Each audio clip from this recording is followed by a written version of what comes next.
If you're looking for exclusive content, please don't look any further than joining the Trap Talk Patreon family. Some of the best reptile keepers in this industry are part of the Trap Talk Patreon family. As soon as you join the Patreon family, you connect to a Discord. You can also tap into an Instagram group chat, connect with some of the most diverse keepers we have in the reptile hobby today. Shout out to my Patreon members and be ready for Trap Fest 2026. It's going to be one of the biggest events yet. Find all information again in the very first link in the description below. And again, thank you so much to all my fellow Patreon members out there. Cheers. T-minus 30 seconds.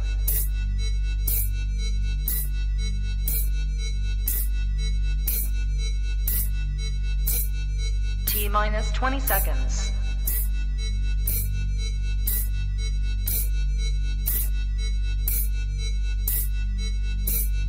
Ten, 9, 8, 7, 6, 5, 4, 3, 2, 1. 0.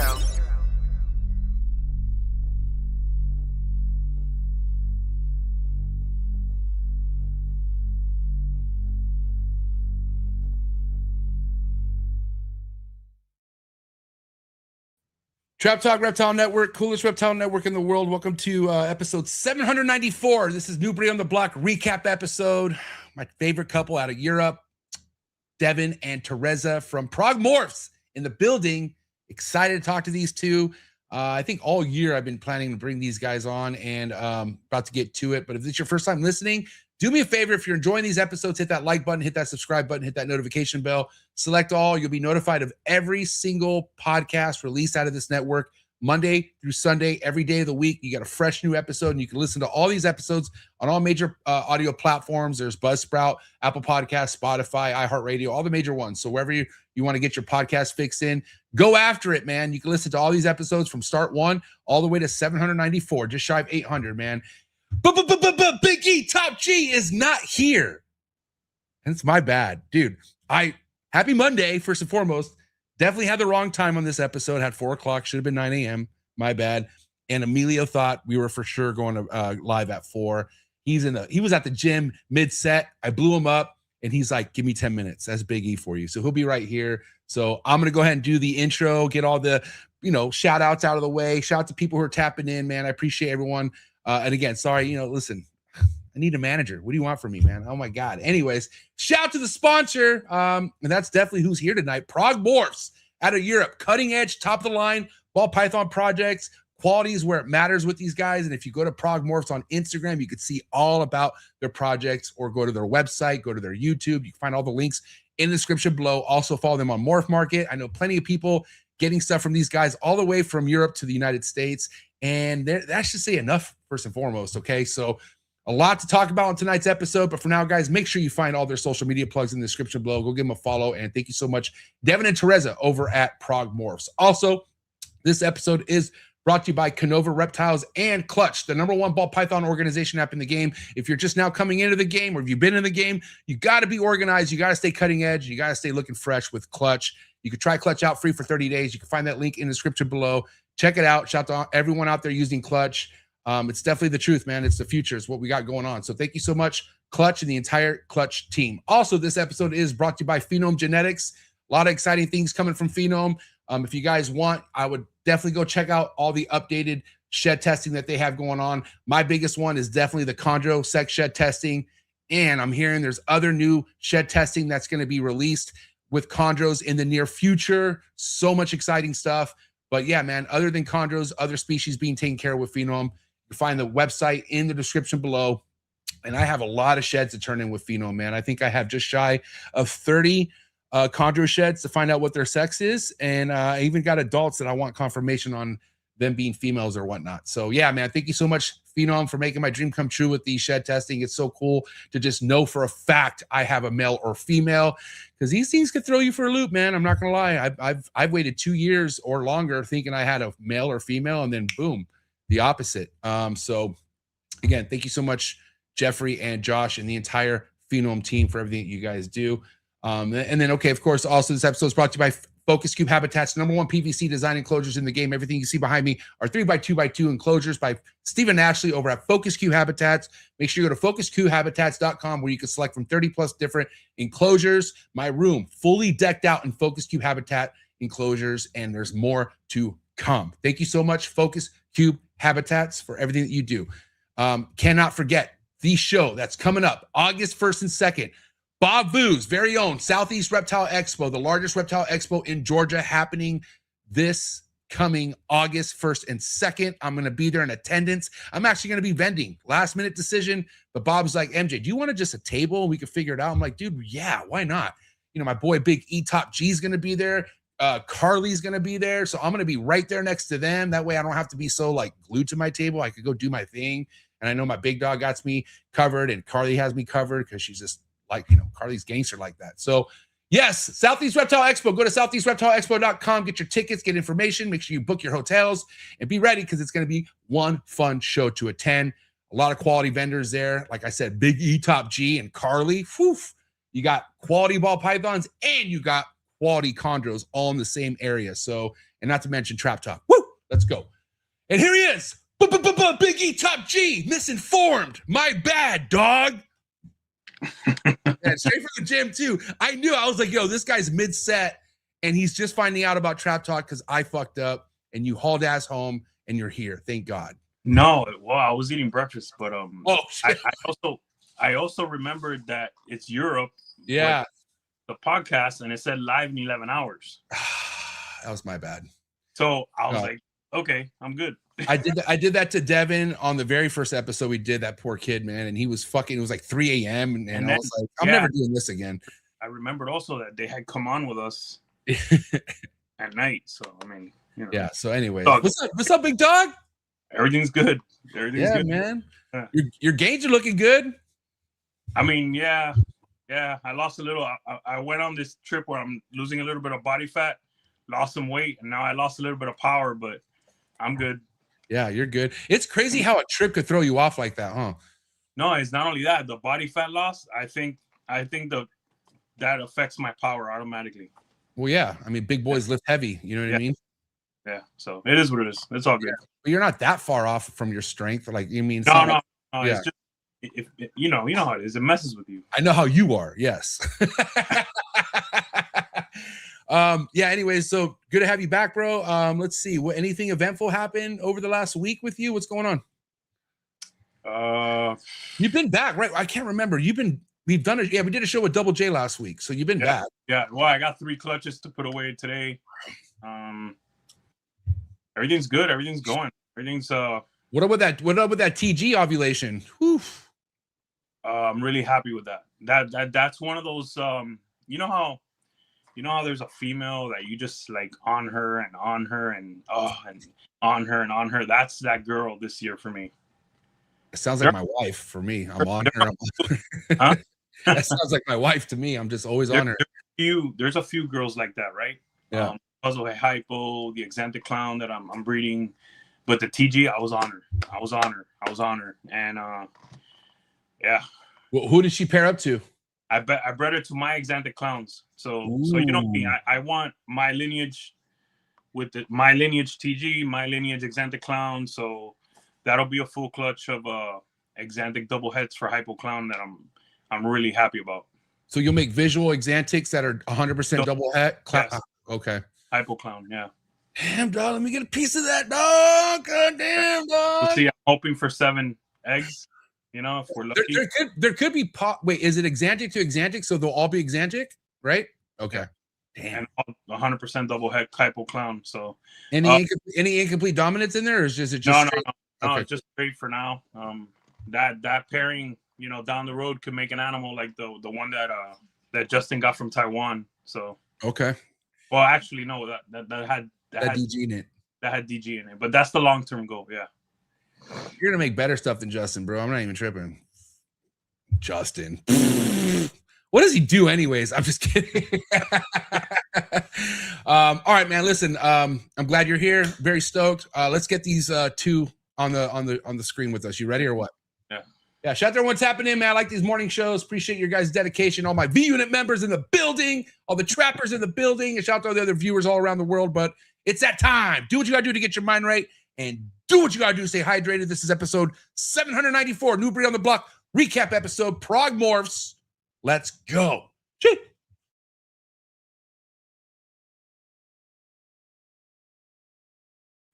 Good. You ready for do more in the future? Trap Talk podcasts? Yes. Man, Only Trap Talk. Exclusive. Yes. Tell them. exclusive. Oh, So stop calling us. Rub the spot, get the club to pop. When I come up with the crowd, gotta love it or not. I'm hot from the hop to the rub the spot, get the club to pop. When I come up with the rub the spot, get the club to pop. When I come up with the rub the spot, get the club to pop. When I come up with the rub the spot, get the club to pop. When I come up with everybody, we do it. Everybody, we do it.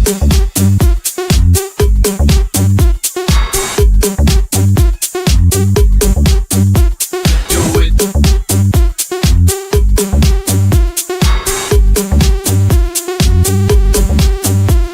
Do it.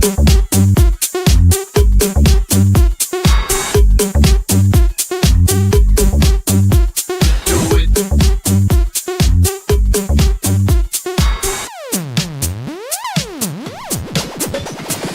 Rub the spot, get the club to pop. When I come up, rub the spot, get the club to pop. When I come up, rub the spot, get the club to pop. When I come up, rub the spot, get the club to pop. When I come up. and we're live, episode 794. Welcome back, Devin and Teresa, Prague Morphs. What's up, guys?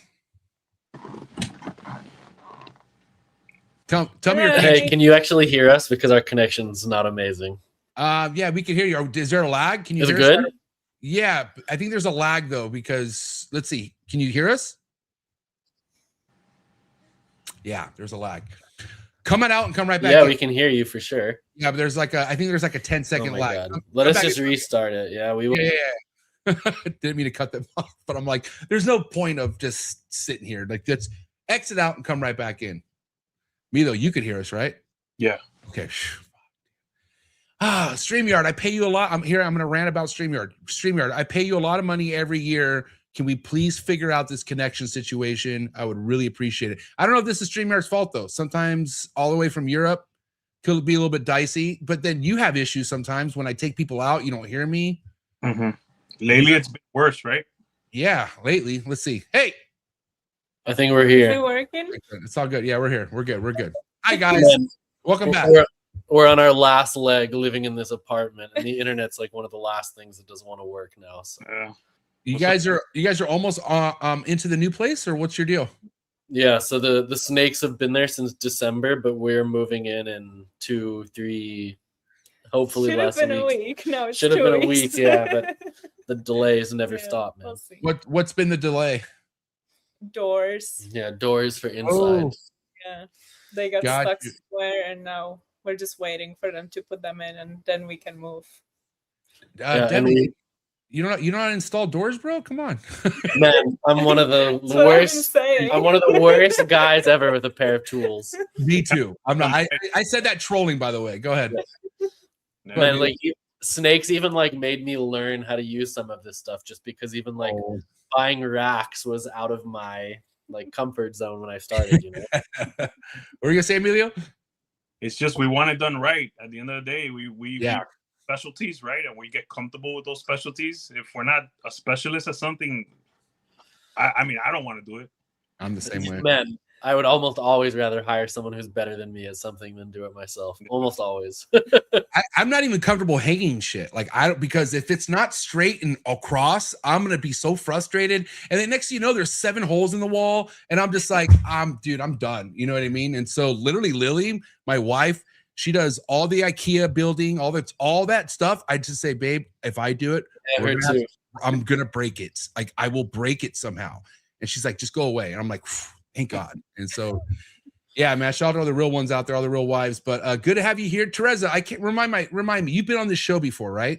Yeah, I've always been kind of sitting on the side. But and screen wise, have sometimes you been on the screen before?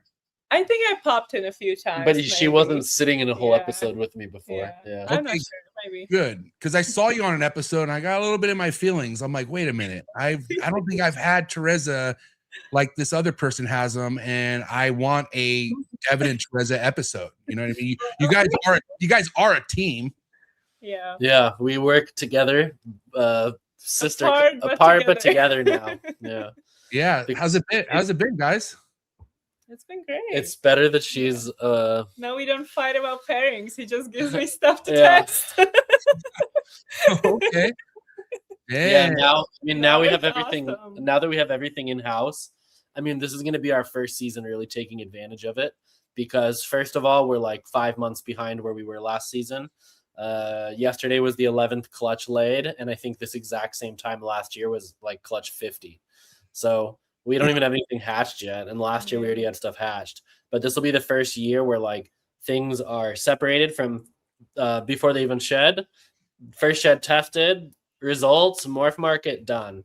So because this year everything has been like a go back and test things that haven't been tested, and everything's all over the rooms from moving. And then we just brought in the iris collection, so now there's 2 whole rooms of snakes. So this will be like kind of the first like from day one of things hatching, it's going to kind of be like a new system, and it's going to finally be how it should have been, or like what we've been like dreaming of, you know, for the past few years. So like a clean new chapter. Like we're like on, like here we are, new chapter has started for you guys. Yeah, I mean, we're kind of halfway through it, just even because like we just got the AC running like 3 days ago.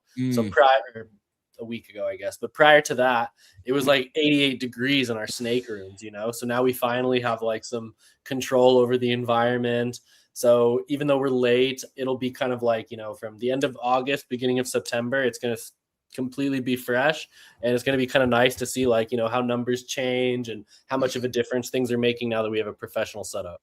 Yeah. Go ahead, Biggie. So Devin, for those that don't know out there, you picked up Iris's collection. That's yeah. So we yeah. It was more than just the snakes. You're working hand in hand because it's a multi-year deal, and they've even like passed on some of their customers and stuff to us. So even though, because we're in different countries, we didn't necessarily buy the company out, but we have acquired everything that they own, essentially, their inventory. And as of last week, we just brought all the hatchlings there. So now we have 2 full collections within the snake building right now. So lots of moray stuff. Mandarin too? Didn't he have Mandarin stuff or just hypo? He had like a lot of great hypo stuff, right? No hypo. No. Mostly just stranger stuff, moray stuff. Riptide comes out of Iris also. They had like some G-stripe clown stuff, some lav clown stuff. The plus, we have a new gene that they call plus, which is 90% proven, so still a little bit of work to do there, but yeah. Okay, hold on. Let's talk. Okay, go ahead. I want to talk about plus because I anytime I hear something new, I want facts, I want details. But go ahead, Emilio, before we get there. Diversity and a little bit more to play with in the collection, right? Yeah, I mean, to be honest, if they weren't such like great guys, because they've kind of like turned into mentorship now, like not just snake wise, but business wise and everything too. Right. If we weren't already so close with them, we wouldn't have taken this deal on, because I even told Roland no, like once he approached me. But after we sat down and started thinking about like how to make it work, it was just too hard for us to not. So from the whole collection, we're probably not even going to keep that many animals, maybe 60, maybe 70, if that includes like holdbacks and stuff from this year. So I mean, if you think about how the whole deal goes, we didn't really just buy 70 animals, right? We kind of like bought their distribution network, their progress and stuff, their help. Now he's like, Roland is a big help now in us exporting animals everywhere. So he's going to be on the team for a few years until the deal is over. Milo, you probably know this better than I do, and I'm sure you know this too, Devin. He's been around the block for a while, this Iris guy, right? Like this Iris company's been around for, you know, prior to social media being big. Like he's an OG in Europe, correct? Yeah, they've been doing it for 20 plus years. Wow. It's a husband wife, best friend team. Respect. So like the Moray and Stranger came out of Roland's side, and then Riptide came out of Sanders' side. They actually weren't full time, and that wasn't necessarily ever their goal. But having both Moray and Stranger pop out of their collection was a big thing that helped, you know, drive them forward in the market. But they always carried themselves professionally and operated as professionals, even if it wasn't their main source of income. And I think that was like a big thing that set them apart, because when we sat down and like really looked at numbers of like what they produce and how much they bring in and everything, they almost seemed like too good to be true based on what they had, but it just comes from being a professional and running a business correctly, you know, because that's where they have experience in other fields apart from just snakes, especially them being a bit older. Got it. So they're just kind of, they want to do other things at this point. Like, is that kind of why they're checking out, or what's the deal? Yeah, this is like halfway from their retirement. So Got it. Both Roland and Sander, if I remember correctly, have less than 10 years of work left, but they were both working full-time and operating the collection. And like, for example, Sander with his family, like basically every Sunday was snake cleaning day. And like, as cool as that is, when your kid's 14 years old, it's just not necessarily like, you know, what he wants to do anymore. So they took a big decision. And like, even when we were unpacking the hatchlings, I was like, why the hell are there 3 hog noses here? And then when I called Sander was like, yeah, you know, we were going to keep them, but once it was gone. So we needed to move on from the snake. So here's free 3 hog noses. I was like, jeez. We'll figure it out. Yeah. So can we, I know I've heard about moray before. What moray is also known as what? So moray is monsoon. I mean, at least from a shed testing perspective, it was discovered it actually was discovered through a stranger animal. That's where it popped out, and he was naming it moray just because of moray eels. And then once they had a chance to prove it and they found it compatible, I think Justin was the first person to prove that they were compatible. And then once the shed testing came out, like, you can see that it's shed testing as if it's the same thing, right? So it's not even a different line. It's just monsoon discovered at a different part of the planet. And that's what the shed testing part of things I'll leave to her. So Yeah. Well, we're definitely getting into shed testing. Biggie, you probably have a grip on this definitely more than I do. Do people work moray over monsoon in the United States? Do you see moray here at all? No, I mean, people probably brought some, but yeah, what I found fascinating about the whole moray monsoon thing is I think the monsoon was found a year earlier or something like that. You know, again, just like the same way they found you know, the moray with the stranger, they found it in crystal stuff, you know, here. That was amazing how that happened. Devin might know what year, but it might have been a year apart. I don't know the exact year off the top of my head, but I do know that when I was looking at the facility the other day, the stranger firefly monsoon clown girl, I think she was born in 2018 or something, because they hatched the monsoon clown on accident before they went backwards and started hatching the monsoon stuff. But like, for example, from us, when I sell it, I mean, I put moray in parentheses, but I just sell it as monsoon. Like, I'm not a huge fan of calling things different lines unless they're testing as different lines, you know? Yeah, correct. If I remember correctly, Dave Green might have produced the first monsoon in 2016. Yeah, so he was for sure before Roland and them. I know that. I could have been wrong. I could be wrong, but yeah, we'd have to go back. Maybe 2018 could have been the first one from Iris. It would make sense. Yeah. Let's get to Plus, because I've never heard about Plus. What does Plus do? Where did you guys I mean, obviously you came from the Iris side of things to this Plus gene, right? Yeah, so I think that Plus, when they traced it back, it came from something that he bought from Justin, but like, we're talking 20 years ago, and Justin wasn't able to find it in his records. So originally they thought that Plus was just like a really extreme yellow belly or like something similar. And we ran a panel on it, I'm pretty sure. Did you run it? Yeah, I think we did. So we ran a panel on it and we came back negative with everything. The only thing that we haven't proven yet is we haven't proven a super. And I think Roland accidentally sold one to some guys in the UK. And a lot of those guys have been experimenting with it. But so far, it kind of looks like one of the most extreme yellow belly type-ish things that we've made, but we also have yellow belly in the mix as well. So we haven't gotten a chance to test everything yet in the last week that we've gotten, but now it'll be interesting to see, like, if things start coming back negative for yellow belly, it's going to be better for us than if it's a combination of yellow belly and Plus. But so far, Roland named it Plus just because it seems to brighten everything up. And yeah, but it's like not its name. I guess they just named it because it was like an extra gene. Yeah, he told me that when I purchased them, part of my job is to figure out what to do with that gene. So yeah, well, I'd rather have a plus name than a negative name. So Okay, I was doing some geeking out on your guys' page, and dude, what is this, bro? I know it says mystery combo, but this is actually our friends. So this is yours. This isn't ours. No, this Oh this my popped God. out of.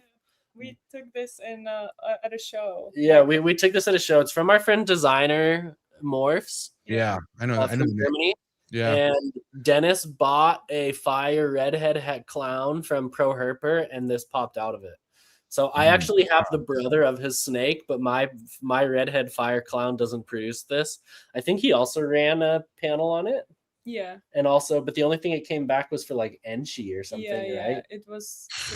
It was like a really. I don't know if it was this exact snake. I don't know if it was this exact snake, but I know that the results he got from the panel was weird. But he hasn't gotten a chance to breed it yet, so I think for now he's calling it Vortex. Yeah. What do you think of this, Emilio? That's really nice. I But mean, it's for sure in combo with redhead for sure. it's really hard to even see Enchi in that. Yeah, 100%. Yeah, because all Enchi does is clean all the pattern up, right? We don't know if it was this. We don't know if it was this exact snake. Oh, got Okay. it. Yeah. Okay. That makes Yeah, sense. I was gonna say I don't think anyone would guess this had Enchi. Yeah, but it came from a parent that probably had it. Is what he meant. Oh, okay. Yeah. Yeah, that's exciting. So I got to ask you guys. Going back to you guys finally getting moved in. I know you said the snakes have been into your collection, your new room since December, but I feel like a lot of people go through that adjusting period. Like me and my boy Double J, we're talking about how our years don't seem to be on par from the previous years. Like, we're not seeing the ovulations we normally do this time of year, but I think it's kind of normal, right? Like ball pythons aren't always going to go scheduled the exact same time of year. And especially when you move them, it could throw things off. And I'm trying to see if that's accurate with you guys. Have you guys noticed that things are shifting in a different time of year when they want to go, or how are you guys planning that out and working that? Yeah, so it's for sure changed things. It's really hard to say whether it's been positive or negative because we haven't had. If we would have moved around the same time that we started pairing last year, I think it would have been a little bit better of a measuring stick. But last year we made our first pairs the last weekend of September. And this year, my first pair wasn't until January. So some of those girls that were early last year, they actually reabsorbed. So I'm not sure whether that's from us being late or it being so hot from not having our AC set up or anything. But now I'm going to be interested to see, like, if come September and I start early again, if all the things that skipped this year, if they now just like go even harder and have bigger clutches or whatever. And thankfully, we have enough males growing up that it won't be like so detrimental to our progress if they skip one season, because the next male will be able to breed it in lieu of what I would have used this season. Got it. Okay. Yeah, I was just curious about that because I feel like no matter how long someone's been doing this, there's a period where things need to be adjusted. I mean, people move all the time. You know what I mean? It's one of my biggest fears. Like, luckily my wife has pulled back from wanting to get a bigger place, but that was like in the works, and moving animals suck. Like, as you guys know. Amelia, have you ever moved animals before? Yeah, but it was the move, honestly, it was when I had the further move was when I had a really small collection. Yeah. And then the most recent move, I guess, when I had more animals was like down the block. Got it. Okay. Yeah, So we had an 8-minute move, but it was still a nightmare. We moved 1,000 animals 8 minutes.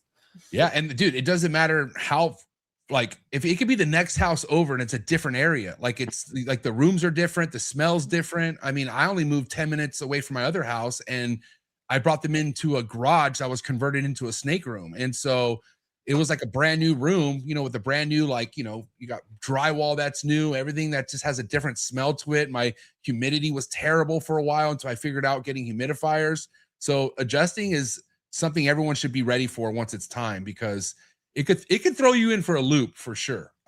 Especially when you're banking on breeding, and like, let's be real, some people bank on their breeding year every year. So yeah, you got to take that for consideration as well. So but it seems like you guys are doing great. Seems like everything's getting, obviously dialed in and adjusted.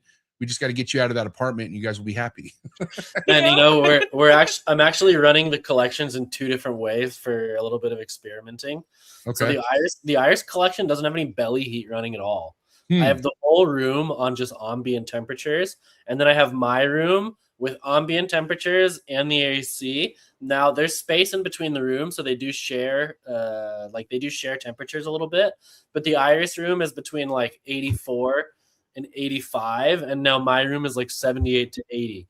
And so far, the room with ambient temperatures is doing way worse than the room with ambient temperatures. So I haven't had it long enough for me to say if that's the case or not. But we're having much worse success in breeding the iris room. But those animals also moved later than the rest of our collection. So like those animals moved in, say, February, March, and we moved ours in December, something like that. Yeah, and then also those aren't your animals till now. So it's like, you know, the iris knows how these animals were raised. I mean, it's so different when it goes from you raising your own animals versus taking someone else's animals that they raise. Because it's like you got your kids that you started, then you adopted these adults, and so it's like, you know, it's going to take the trained eye for sure.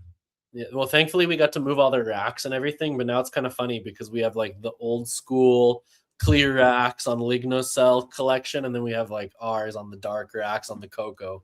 So we're slowly transitioning all the iris stuff, but man, I hate the Lignocell, man. I really hate the clear tubs, and it's just like feels like I'm working back in the past when we're over there. Yeah, but remember what the pet keepers say, they don't want to be in a dark tub. They don't want to be, they want to be seen. They want hugs. They want kisses. Dude, no, get out of here. Tell you this, I run all clear tubs. I love it. I get to see the animal, what it wants, when it wants it. My animals don't hate to be held because they're used to seeing me. Man, our animals hate us. The animals in the clear tubs from Iris, they hate us, man. Well, I mean, I get that, but what I mean is this is a whole other combo, but I have maybe 3 animals out of 250 that do not like to be held whatsoever. And I know we're not doing this to hold animals and whatnot, but yeah, every great tub collection I've been to, the animals are really finicky and they freak out when I hold them. So, I mean, I don't know. Man, you can come over and hold as many animals as you want. Yeah. I mean, but you know, again, if we don't really know what the preferences of these ball pythons, I mean, I'm basing my stuff off of the years I've kept them in dark tubs, and they seem to be looking better than ever. But being able to see without having to open a tub could be game changing, I feel like, because, you know, again, you just kind of go by your day, not even thinking about it because you don't see through anything. But I'm sure there's times in me though you walk by the clear tubs and you're like, what is that? And then you look. No, I just like to see when the animal wants to eat, bro. I don't want to have to peek in there and look. And I will say, now that I've been running both, the only thing that I like about the clear tubs is the fact that I can see rats in them. That's about it. Yes, dude. Because we have short all the time. We have so many animals that's like the biggest fearful thing that I have, especially when you have employees feeding, is like if you have 2 different people feeding 1,500 animals, even if they're like checking each other's work, like the chance of one rat being left behind is really high. And we've only ever had one animal get like attacked by a rat, but I'm trying to keep that number at 1. So let me share something that I do. And I know there's people with clips and all that, but I think clips are small. So for me, like wall feeding, you mean? Wait. What do you mean? Wall feeding? No. What do you mean they're small? Like for small-minded people? Or what do you mean by that? Inside. Yeah. Inside, you know, there's people that use clips. I use clips. I don't use. Guess what couldn't do it for 1,500 animals. It would be crazy. Yeah, guess what I use? I use paper towels. You know the inner tube? Yeah. I put it on the freaking on that cage, and that shit sticks out like a sore thumb, bro. Wait, okay, slow down. You put 250 paper towel rolls? I have a lot of them. Yeah. Wait, you stick the paper towel where? The paper towel holder. Yeah. In the between the rack and the tub. Okay. So anything that has a rat in it, it's like it sticks out like a sore thumb. Oh, got you. So that's your reminder to check the tub is what you're saying. Yeah. Oh, okay. I was confused. I was like, do they gnaw on it or something? Like, what are you like looking at? I mean, I feed with tongs. Most of the animals take the rat immediately, but there are animals that like to have the rat left in there or whatever. That animal gets a tub. My fucking thing is when you check and you're like, oh, cool, they ate it. No, they didn't. They sat on top of it, so you can't fucking see it until you smell it. And dude, again, I tried. That's one of my biggest things is how this room smells. But again, man, like even with clips, even with whatever Emilio's using, you like almost have to physically pick the snake up to make sure it ate, or look at the snake to make sure there's a lump in it. But I've been fooled way more than once where I'm like, oh, cool, you ate it. Like, and babies, I use the index card. You've seen it, MJ. Yeah. What, you just like turn it, or card sticking out? And that's it. Yeah, which is good. But yeah, man, I definitely am with you because it doesn't take much big. I mean, if the rat is fully grown and it has teeth, it could do damage no matter what. And I fear more the ASFs than I do the rats. Yeah, they're the bad ones. Yeah, because they'll they're like a mouse on steroids. Like they'll gnaw until there's literally a hole in the snake. And I've never had that happen, but I've seen pictures, bro, and I've seen some brutal attacks from rats. But guess what, man? You got to be on top of it. And yeah, it's a different ballgame when you got that many snakes, Devin, for sure. Yeah, especially when we have different people doing it. I mean, we have like our main worker who's doing it, but we have like 2 other people who are like coming and going. And the more traffic you have of different people coming and going, the higher risk you have of mistakes and stuff happening, or rats escaping. Like even having one rat loose in the snake place, it's a fucking nightmare, man. Oh my God, yeah. It's like, it's not something like if I know I have a loose rat or a loose snake, well, I don't know. Snakes, I could just be like, forget it. I'm going to find them. But a rat, I'm not going anywhere. Like my whole day is devoted to getting that fucking rat because of the damage they can do. Like I did my old place, dude. I've never like I'd be like, I don't know, I can't find it. Let me go do something else. And then next thing you know, my washer stopped working. And I'm like, why isn't my washer working? And then I just see these pieces of the washer on the floor because they get inside and they fucking ruin things, dude. And so luckily, knock on wood, I haven't had any of that. And again, like it's something that doesn't matter what my day has in store. If a rat hits on the ground or a mouse and it's loose, I'm fucked. Like we could be going to Disneyland. Guess what? No Disneyland until I find this rat. And that's a fact. I have a rat story, especially since we've been moving. Go, let's hear it.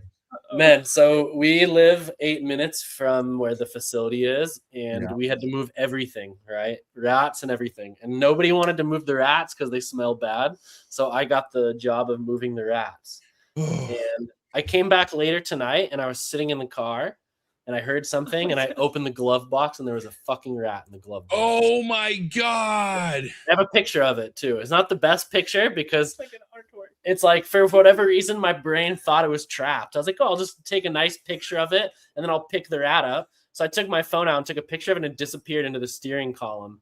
Bastard. Yeah, bro. They become feral. Like they're not the little sweet thing in a tub once they know they're out. They become smart enough, and they're like, I just escaped prison. And they don't want to get caught after that.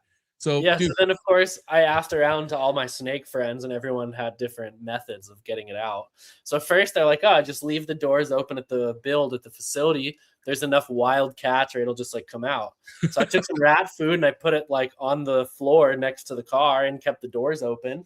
And then like a few hours later, because like you can just leave the door open all night here. No one's gonna take your car. You know, that's like where we live. Right. So then you just like come the next morning, and of course all the rat food's gone because all the wild animals took it. But then you're like, oh, cool, the rat's gone, no problem. And of course, all of our paperwork in the glove box is shredded, right? Oh my God, making nesting and stuff like that.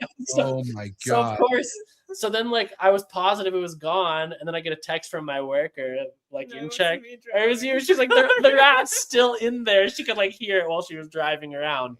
So finally, man, I was just so tired. I was losing my mind, just like MJ said. Like I couldn't sleep. Yeah. We're gonna go downstairs. The car's not gonna work.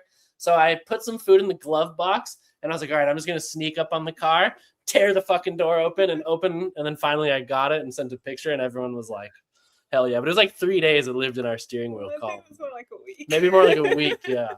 Yeah, dude, I have a rule I've lived by, and like any escape rat is a death sentence, bro. It ain't never going to see a tub again. It's done. And man, the last one that escaped was a fucking pregnant mom. She was huge and she was so mean. Like when she got out, she was mean. Like she was like standing her ground and like flexing at me. And I'm like, yo, what the fuck? And so I grabbed the bat, unfortunately. I'm sorry, but and then she went behind my not my drywall, but the insulation. I had insulation in my shed, and I knew she was under one of them. So it was like a game of like, okay, you're here. Bam. Okay, no, you're not here. Next one. Bam. And then sure enough, I got lucky. Lucky wall. They also scream. Like they're crazy, man. Once they know that they're like on their last leg, like if they're in the T4 and you're grabbing them to feed, they've already accepted their fate. But once they're out and they know they have a chance, it's a different game. It's you versus them. Yeah, they're like, oh, fuck this, and they'll go. Dude, I'm telling you, rats are really smart, man. So they know, like, wait a minute, these bastards have been keeping me in this tub, and now I'm free. I'm never going back. And then they, you know, especially when they have babies, they want to find a safe place to lay them, and they think they're going to start a colony. No, not on my watch, dude. Yeah, I was already told that there are some rats living in the insulation of the build, but I think it's been too hot now. So hopefully we didn't infest the village. But even if we did, by the time winter comes around, we'll be good. So a few more months left. I'm gonna tell you guys this: the breeding rodents, it makes us special. Breeding, you know, any type of animals on a scale, right? Except for, I mean, the snakes are pretty easy, but sometimes I have nightmares, bro. Oh, and the nightmares are not with mice or ASF. It's with big ass rats, with Norwegians. Yeah. And it's sad that they got out or that they're all over the place, and they're everywhere I look. There's 2 or 3 of them. It's insane. Yeah, dude. I had as soon as I started my rat colony again. This is probably, I don't know, 2 years ago, a year ago maybe. And I had somebody make me. And this is why I tell people, don't even bother making your own fucking rats. Just get professional rats, please. Especially when you take over someone's colony, they're gonna be like confused. They're gonna chew. And so I got this new colony, raising it up. Of course, I go on a trip. I come back, I'm checking all the tubs. I'm like, oh, cool, everybody's here. I go down to the last one, everything's empty. And I had like, I don't know, I had like 3 males and like 12 females in there, all gone. And I'm like, what the fuck? And so I counted how many I needed to get. I had to get like 15 of them. It took me literally till like 10 o'clock at night to find every single one of those. At least you found them, man. Yeah, I had no choice. My wife wasn't gonna let me back in the house. Like I had no choice. Like maybe I should start that role. We have an ASF living in the office right now. I'm pretty sure. That's what my worker told me. You need a Crebo or a fucking false water cobra, and that will be your best fucking thing to get any rat, bro. Like just let him chill in the room, huh? Well, go ahead, Milo. I got one more story before we move on from the rodents. Okay. Last week I was taking some hoppers to my buddy, and I have these nice tubs for the ARS, whatever. I made these wire tops for them that I should have probably used the closer measurements, whatever. So I'm driving, I'm jamming and shit.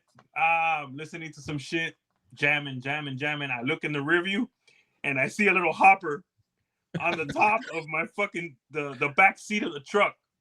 And I'm like, shit. Bro, he's just walking.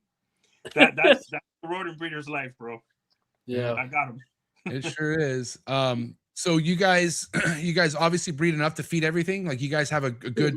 We're not breeding right now. We're still buying rodents. Oh my god, damn! Yeah. And so you guys got a good source, or? Yeah. We pay like a third of what you guys are paying. It's still expensive, of course. Yeah. And we don't plan on holding all these animals, so we want to build something small and like breed a little bit, but to add enough rodent production for our whole collection would be like a full-time job for someone. Oh, 1,000%. That's more work than taking care of the snakes. So like if we could just have like a few racks that sit in the shed that we breed some for some hatchlings or something, and maybe we hold it for storage, that'll be cool. But I don't know, for me to start a whole rat operation just seems like it doubles our workload, and it only saves us. I mean, even if it saves us $1,000 a month, is it really worth it? It's hard to say.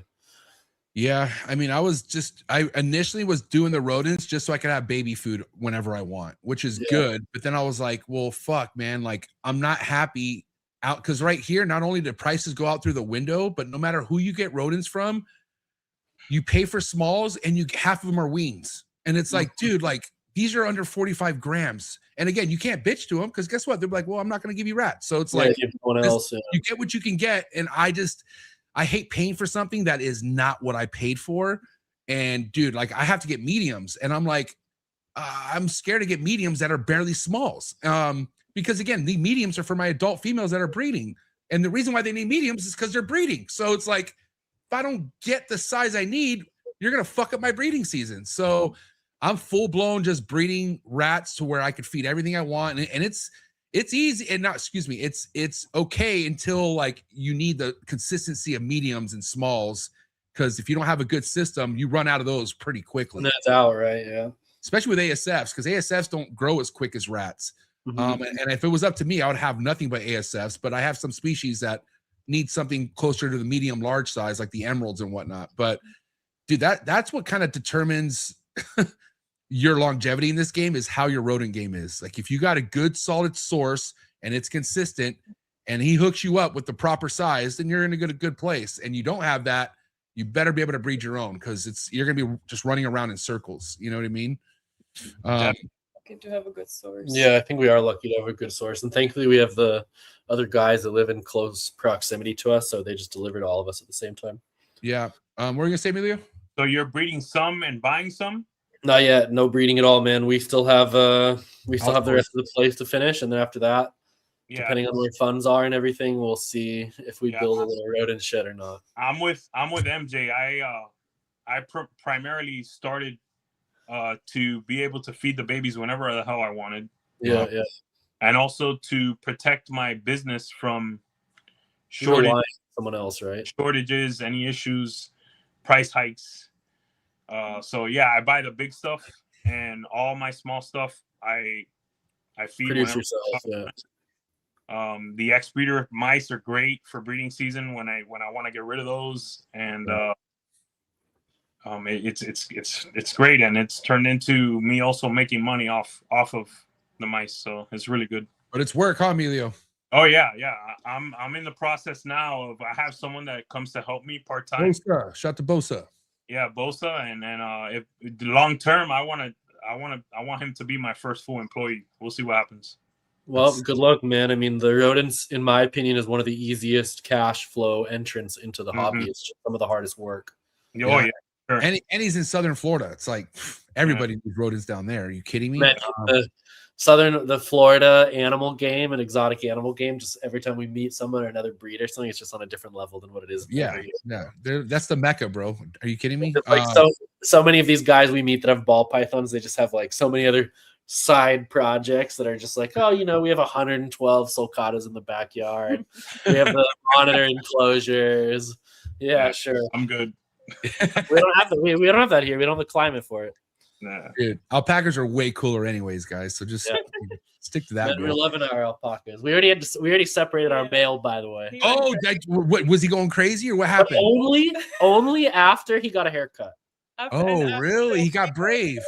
He was because him and the female had quite a lot of fur, and I guess he didn't have space to make contact, if you know what I mean. Oh, now he's loaded. Now he's like yeah. So we just took a fence down the middle of the enclosure. So now he's like still a part of the pack, but he can't terrorize the females anymore.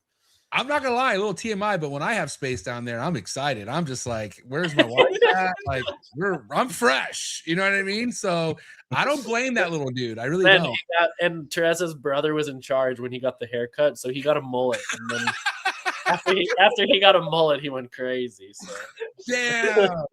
I got a community question for you guys, because I know when I first brought you guys on a little over a year ago, probably longer, probably 2 years ago, it wasn't, there just wasn't that many people in your guys' area doing what you're doing. How is it now? Is it growing? Because I feel like anytime we bring someone on from Europe, they know who you are. They're working with you guys in some way, or they give you props. But I feel like a lot of people I bring on from Europe all know who you guys are. And I'm just wondering if you feel like there's a growth in the community in Europe right now. I mean, we have a pretty good group of guys in the EU, man. Like, we kind of started this little ID group on WhatsApp a long time ago, just like for IDing, and it ended up turning into more of like a friend group between the European guys. So I don't think we really ever had much of like a community problem. I mean, almost everybody's pretty cool with each other. Like, if we go to shows and everything, it's more just like a hangout for us. But most of those guys, like when you brought Peter on, those are guys that like brought us in, it's not like we brought them into it. Most of these guys were already like around, and we were pretty lucky to get some of the good guys like Peter from Dutch Pythons. They just kind of like, man, that guy was like, yo, you're my friend, whether you like it or not. You know what I mean? So then we had like a 5-minute conversation with him before he invited us to like sleep on his couch when we went to the next show. So I don't know. It's been pretty positive here. I think it's a little less competitive than you guys have it in the States, and that kind of helps the community aspect of things. But I think it's growing. There's more countries getting into Yeah, it. and like we actually have quite a few new people that are like not just customers, but are good snake friends and are really passionate, and people that are like also trying to grow things. So I just think it's a bit tough because language barrier can make things a bit worse for a lot of people, especially between like France and Right. the countries that don't like speaking English very much. Yeah. Go ahead, Emilio. So, Devin, I mean, try not to be humble, okay? Now with you picking up the Iris collection, I mean, Yeah. you're one of the bigger collections in Europe now, right? Yeah, but I mean, like, I don't want to be a volume's not really my Oh yeah, my I get goal, that. you know? Like, I I get don't that. I don't want to have 300 clutches a year unless that's like, yeah, I just don't see a world where that happens. Yeah. But even quantity aside, quality wise, I mean, again, shout out to all the European breeders out there, but across the board, you guys are the bee's knees, dude. Because honestly, again, I've been paying attention, and obviously you know a lot more about the Europe game than me, but we've been trying to bring on Europeans, and we've been watching, we've been paying attention. I would put you guys at the top now, especially testing too. Picking up Iris and stuff. Back 5 years ago, I'd say that I used to put them at the top. Yeah, I mean, like, dude, there's a lot of guys out there. I mean, I guess one of the upper hands we have is that we have projects that other people don't have. But if you look at guys like, for example, like Mats from High Coast Reptile, I love Mats. That guy's gangster, bro. It's kind of hard for me to say that I'm ahead of him in a lot of stuff because I just bought a lot of stuff from him. And if I was ahead of him, I wouldn't have needed to buy the stuff from him, right? What? So there are still guys out there that have us crushed in a lot of things, and like, it's not a bad thing, right? I just think because of a lot of the laws, like, it's so much easier for you guys. Like, if you woke up tomorrow and you were just like, man, I got a truck ton of money, I'm ready to go buy 10,000 animals and scale to the moon, you could, and there's not much that really stops you from that. But there's so many laws in Europe that stop people from being able to do that. Yes. And I think that kind of handicaps a lot of guys. Well, you know, like, there's a guy in Germany, and like most of the stuff he works on is just gravel stuff. And I think that he would work on more if he didn't have all those restrictions on him. And we don't have any of those restrictions. And of course, we bought Iris and we got Renee's collection and everything. But I mean, if I scroll through MORPHMARKET or if I sit down and think about it, I can always find something that I think that we like still need, you know? So I don't really know. Chair the laughs. I don't necessarily think that, like, as much as, like, you know, even in like puzzle, for example, I feel like we're very strong. But then if I just like scroll through Instagram or look at what people are popping out, you know, people catch up, and shed testing has really pulled the speeds of everything really, really fast. So I appreciate you saying that. But a lot of our friends are definitely still very, very, very strong, especially out here in Europe. Yeah, the ball python game is it's constantly evolving. Iris was that because of Stranger and Moray. Yeah, you know, you are that because of puzzle. Your puzzle game is untouchable right now. Yeah, insane. I mean, that's a fact. Yeah. So well, you know, let's see how this season goes. we're constantly moving, man. No, you're right. We have to stay there. Yeah, shed testing made it where there's no time to sit down and breathe. Like, it's fucking, it's boom, boom, boom, boom. Because as soon as you try to kick back and you put your feet on the desk, motherfuckers are right there on your ass, dude. Because of shed testing. You know, and like because we had I knew that we were gonna have a slower season, and I knew that we were gonna take some, like, I guess you can say, losses because of moving or whatever. Correct. So because we have so many good friends like Matt's, and like, you know, being when I say closer to Justin, I don't mean it in like the best friend sense, just more of like we have a good business relationship. So there's always good opportunities for us that if we need to, we can go out there and kind of like buy the stuff that maybe I was hoping that we produced. And then let's say that our season is just end up being really late, or we do better than we think, then there's just less stuff that we need to hold, and or we can resell some of the stuff that we got. But I definitely prepared a little bit for having a bit of a worse season, and we definitely still bought quite a bit of stuff this year after not buying so much for the past like 2 or 3 years. So apart from Iris, I guess you could say. I mean, based off what I'm hearing, what Europe has going good for them is the whole non-drama. Everyone's just kind of there to help each other.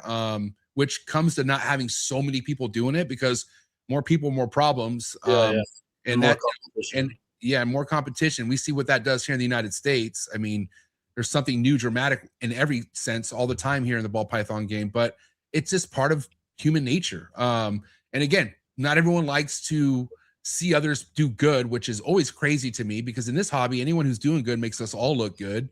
But people want to reach for the top, man. And there's nothing wrong with that, but shitting on people who are going there is not going to help you out. I'll tell you that much, you know? And it seems like that's not the game. That's not the MO over there, what you guys are doing in Europe, which is ideal, I would say.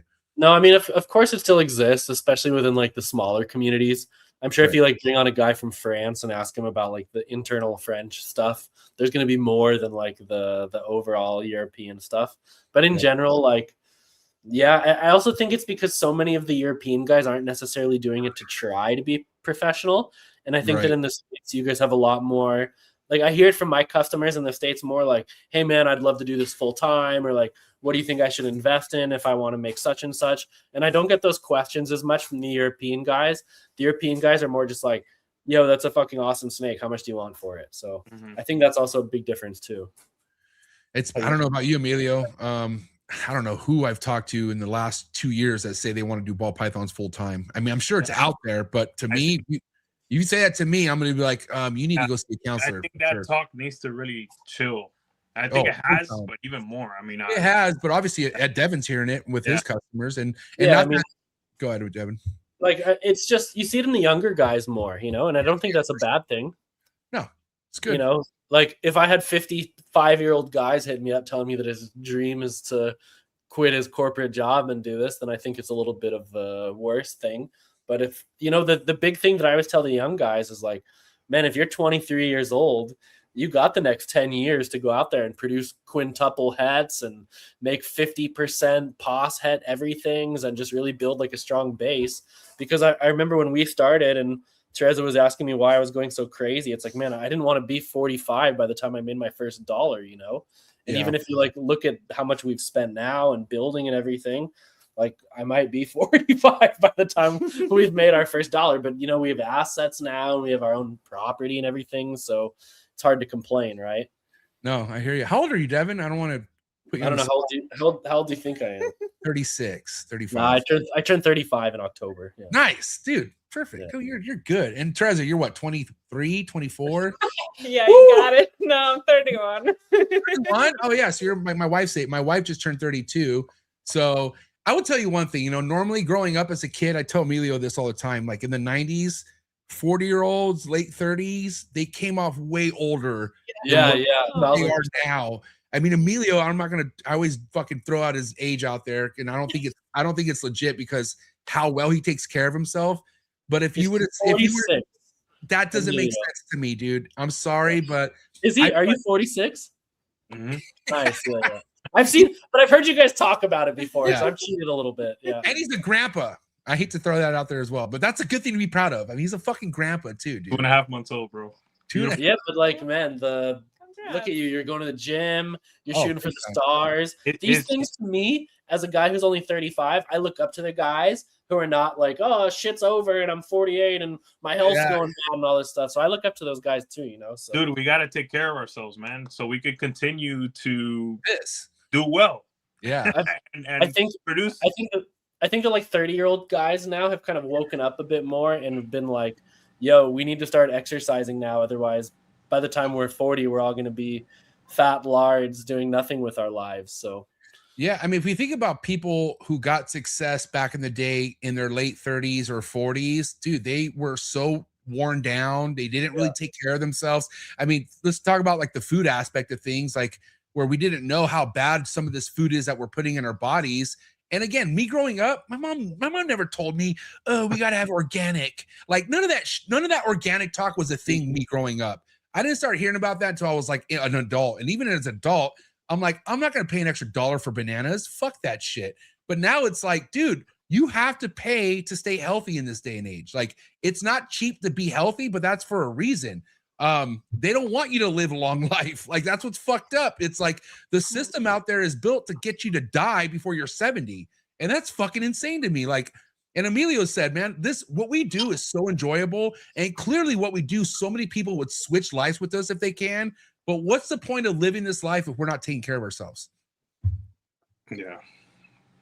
Yeah, man. Hey, hats off to you guys. I will say that since we've moved to the middle of nowhere, that's really made me have to cook a lot more, and that's helped a lot too. So without even realizing it, just not going out as much, it's been I don't know, maybe blessing in disguise. She's doing better than I do, just because I still kind of. You guys have great food in Europe, bro. You're good. Yeah, we do, but Czech Republic's on that line of like when it's not too cheap to be bad, and if you go to Germany, it's a different world. And like the traditional food is really unhealthy. Yeah, and our traditional food is terrible for you for sure. I'm gonna pull up the steak that I just saw on your guys' Instagram, and only because again, we were talking about some of the stuff you picked up from Iris, and I've never heard of Ammon, or maybe I have, but what is Ammon? Is a krypton. It's the exact same story of Monsoon and Moray. So Amur, I think is how they call it. Amur is just cryptic, and Ammon is the krypton.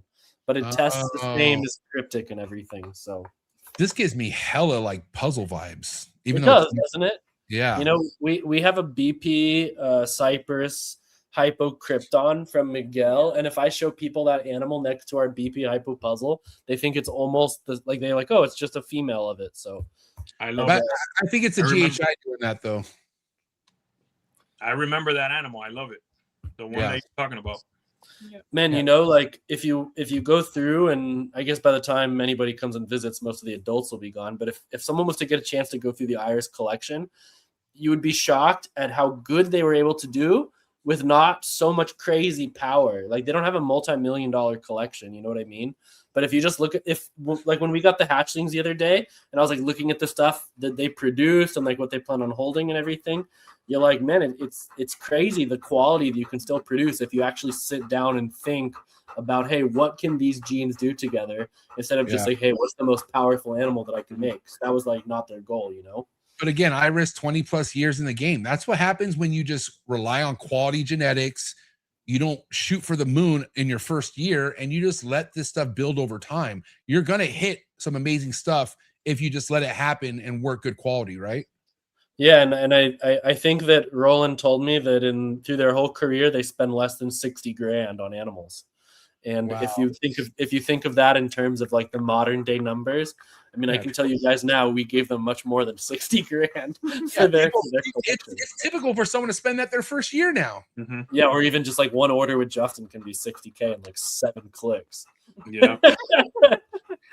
What that reminds me, dude, because obviously I DJed consistently throughout my 20s, and one of the things I refused to do was buy bottle service. Like I would never go to a table and say, okay, give me a $600 bottle of this. But mind you, I had guys that did that all the time, and I never once could ever see myself being that guy to drop $5,000, $10,000 one night at a fucking table. And I've always kind of looked at some of the guys in the ball python game who come in and dump 60 to 100K their first year. And I'm like, and trust me, there's nothing wrong with that. But I was like, even if I had that money, I would never go that fast, that hard, that quick with something that I'm that new with, because regardless of your money, you don't have experience. And you could have the best collection in the world, but if you don't know what the fuck you're doing, you're putting everything at risk, everything. Yeah. I mean, I definitely think one of the hardest things to do is to balance how do I save time, but without wasting too much money in order to make mistakes to try to save time. Yeah. And like I have this conversation a lot with a lot of the bigger buyer guys. Is a lot of the guys that we export to, especially in like the newer countries, they always want to buy adults from us. And I think that when you're newer, it really looks as if the adults are the answer to try to save time. No. But when you look at how much money you have to spend to get them, like even if you're getting some killer deals, I mean, now that we've bought 4 collections and we've transported adults, like outside of that, we've never really bought adults, but it's very rare that you buy the adults and they just like thrive and give you huge collections 6 months later. If they take 1 year off, I mean, based on today, like most people are having females on eggs at like 18 to 24 months, right? So if you have an adult take 1 year off, you could have bought a hatchling for a third of the price or the same price with 3 times the power and be in the same spot. So And it's yours. And it's yours. Raised it. And you get to yeah, raise exactly. And Yeah. there's less biosecurity risk and all this stuff you can get into. So Oh man, if we were to gather up every individual who came and bought someone's collection or bought an adult, and we were to hear all their experiences across the board, I guarantee the percentage of people saying, yeah, it thrived and I got fucking 7 clutches out of them are very minimum to none, dude. Like it's not a typical happy ending. It really is. And again, I get it, like, because people think, oh, I could get ahead of the game because this guy has a collection up for sale, or I could buy an adult, but sometimes there's a reason why that adult's for sale. Yeah, a lot of times they just don't suit that person's projects, but even then, snakes don't do good collection to collection. They really don't. Especially if it's a complete different area, temperature, because like you're talking about how you got ambient in one room and then belly heat in the other room. Well, what if one snake goes from belly heat to ambient or vice versa?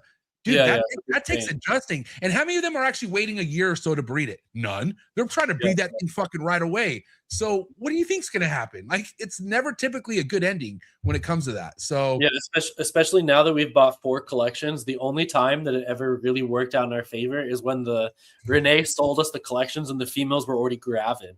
Like things were already like 40 millimeters or post ovulation. And I think from like the 25 clutches we were supposed to get, 2 of them ended up being like slugged out or a Partho clutch or something. But yeah, other than that, the other collections like 20 or 30% success, and most people's should be around like that 50 number, so or more. Yeah, and it's all case by case. Like if Emilio for some reason had to let go an adult or something, like I would, you know, again, I would do it with a caution, like, okay, this might not work out, but if it's my close friend, if I trust him, cool. If he has an adult you really, really want, go for it, but just don't have high expectations. Like, understand this thing is coming to a whole nother different room.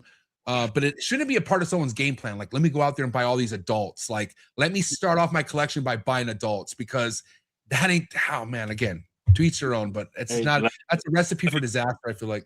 I think it's also hard that people want to feel relevant, and like when you go out there and you buy a bunch of hatchlings, like there's only so many times you can post that same animal, right? Like, oh, we got the first Hypo Sunset DG clown. The 7th time you've seen it, it's not as cool anymore as the 2nd time you've seen it, right?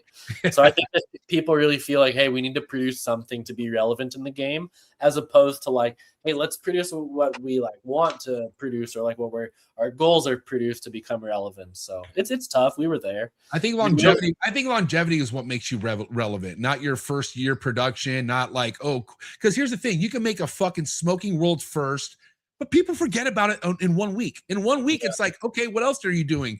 And if you're just known to make one snake, you are not going to be remembered. I could promise you that right now, because you're not the only one making that one crazy snake. It's about what you're making 5, 6, 7, 8, 10 years from now consistently, because that's what makes you relevant. Go ahead, Emilio. It just needs to, you need to show progression on that animal, is what Big time. I would tell everyone out there. People want to see it at 800 grams and then 1,500 grams or whatever. Yeah. But real quick, going back, you might take an animal from me, but I'll tell you what, Mark B told me he'll never take an animal from South Florida. and because of the change. And then it's a complete change. Getting back to the buyers, the big buyers, the big whales. There's people that spend like 250 in the first year, 300. Yeah, more. Yeah. Those guys that have been majorly successful in other industries. Yeah, so that money's really not much to them. They think, look at these guys. They just work animals. This shit must be so easy. Bro, there's such a learning curve. Yes, their ball pythons are easy, but they're easy for us. Right? Yeah.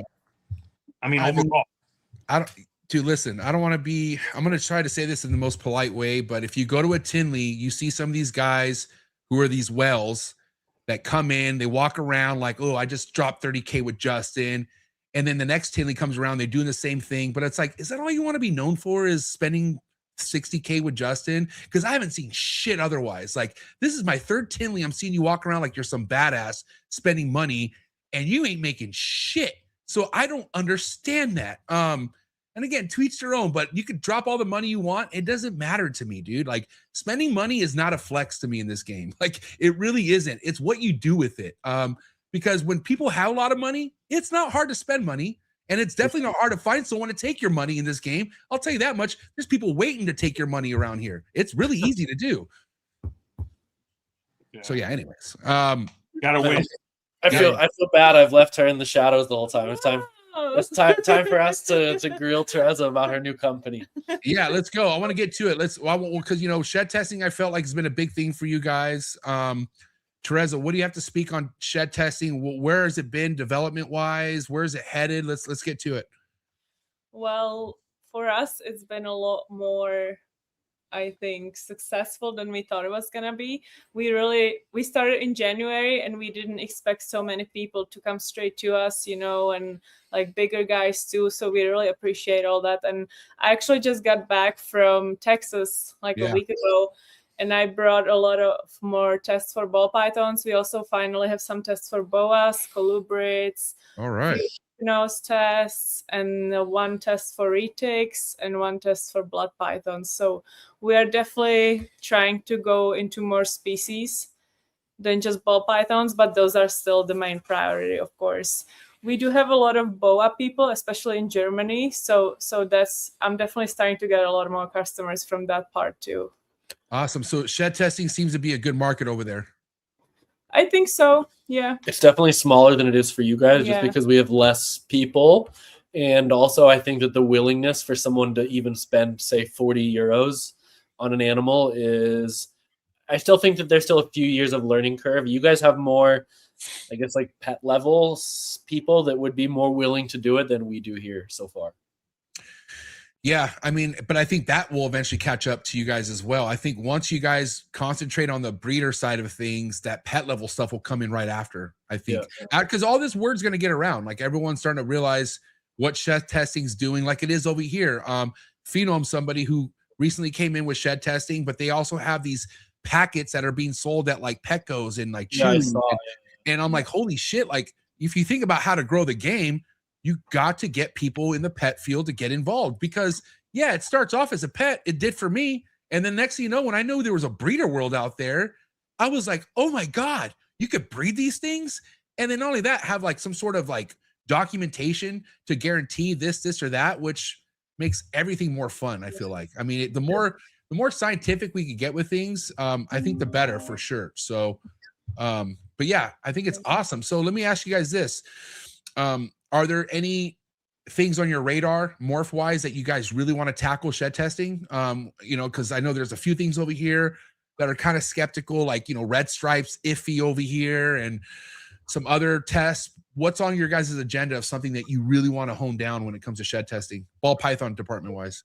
I think we would really like redhead. Yeah, redhead would be a big one. Yeah. That's like one that yeah, it's a very strange one to ID, man. Like sometimes it's screaming obvious, and then other times it's not so much. So that's a big one. What else? Mandarin. Yeah, we don't have Mandarin yet. You guys have Mandarin in your collection, though, right? Yeah, man, my Mandarin doesn't breed though, so we got time to develop the test.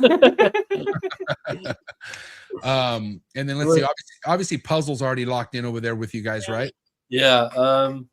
What else? We have quite a lot of. Riptide would be cool because we don't really know what the hell's going on with that. Can you remind me what Riptide is and where? Because I feel like one of the homies from Europe mentioned Riptide. I don't know if it was Match or Peter. Peter. Yeah, it was Peter. Yeah, let's kind of talk about Riptide. What does it do? Do you have any Riptide on your page that we can look at? Oh man, Riptide's a tough one because we think it's recessive, and they originally thought it was recessive because we thought it was allelic with clown, but then we started testing, and then we found out that a lot of Riptide stuff holds cryptic. So I don't think we have tons of pictures of it on our page yet. We have that, what does it have? Black muscle. What the blackhead yellow belly Riptide? I don't know where it is. But the weird thing is that the het Riptides can be quite visual. Maybe not so much in normals, but like a fire het Riptide doesn't look like a fire, and neither does it look like a fire Riptide. So I have a lot of work to do on that. I wish I could tell you guys more, but the latest is that Peter was the most ahead. So I'm kind of banking on him to get some answers at the moment. I actually had to get a mail from him because he's ahead of us in the project. So, but yeah, we think it's recessive. It's a dark complex that really reduces things. And I don't even know. It's like a super extreme cryptic or something. It's really strange. Yeah. Yeah, because I know Peter talked about Riptide on the show, and I'm pretty sure we looked at some of it, didn't we, Emilio? Yeah, Did you we did, look? you did, Yeah, for okay. sure. Yeah. Yeah, shout out to Peter, man. We will have another Riptide thing once we get a bit more answers. And I tried breeding some this season and I couldn't get any locks, so I'm just gonna wait and start in September and go from like the shed testing thing. Because as I said earlier, this will be the first year where we just like, I think from shedding to results will be like 3 to 4 days max. So it's gonna be really fun instead of having to go back and catch up. 1 or 2 days. More like 1 or 2 days. Sorry. I got a question. Go ahead, Emilio. For you guys with the shed testing, Teresa, sorry. Teresa. Okay, man. Okay, I'm used to it. You can call it what I need. About my bad. Let me tell you, aside from the chondros sex determination test, going forward, what's gonna be hella great business for anyone, especially you guys in Europe, is the hognose game. Yeah. Bro, there's so many people with hognose. You have some of the biggest collections in the world in Europe. Yeah, I know. I mean, if you guys go in that route next, holy moly.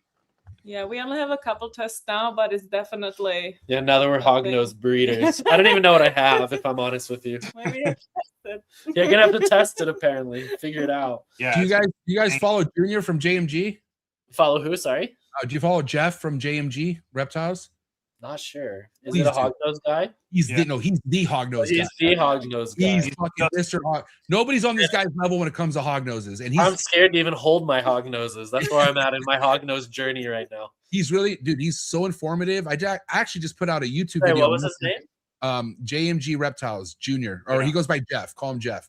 But anyways, that's somebody to where, like, for information wise, if you want to tap in to anything hognose related, he gets fired up just talking about it. Like, he's one of the most passionate people I've ever met in the hobby, but hognose is his bread and butter, dude.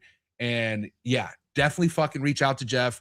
I could even give you guys like give him a heads up that if you want any information from him, dude, he will put you on so much current game. That's I'm so hopping. scared of him. I'm with you, dude. Hognoses freak me out because they're not a typical snake.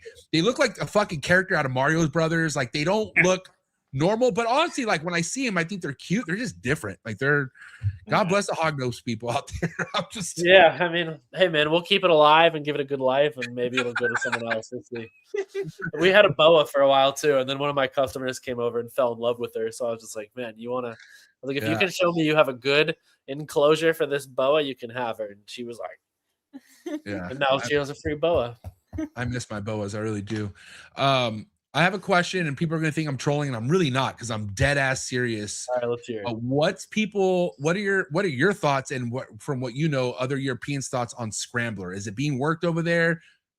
I'm just curious what people over across seas are thinking about Scrambler, or if they're even thinking about it. I think there's just like a few of our friends have like random Scrambler animals, but I don't like. It's not as big as it is out there. That's for sure. Yeah. And you have to remember the Europeans are almost always going to be like behind a little bit, second or third. They don't need to be the first, right? Like a lot of countries, like if you come from Scandinavia, it's not normal in their country to like strive to be the best and the best, like it's okay if you're middle of the pack. Hey, let's be real, man. It's really big in Canada. What, Scrambler? Listen, tell me I'm wrong. It's really big in Canada. I'm a shed testing purist now, so if people message me nowadays and they want IDs and that gene is possible to be tested, I just tell them, sorry, buddy. Yeah. Sorry, buddy. You're gonna have to send a shed in for yourself. Like, it doesn't have to come to us, but you're gonna have to test that animal. Would you invest or pay in a morph that has no shed testing, like meaning like no future behind it, like meaning people I have one now. I have genes now that don't have the shed test. Like what?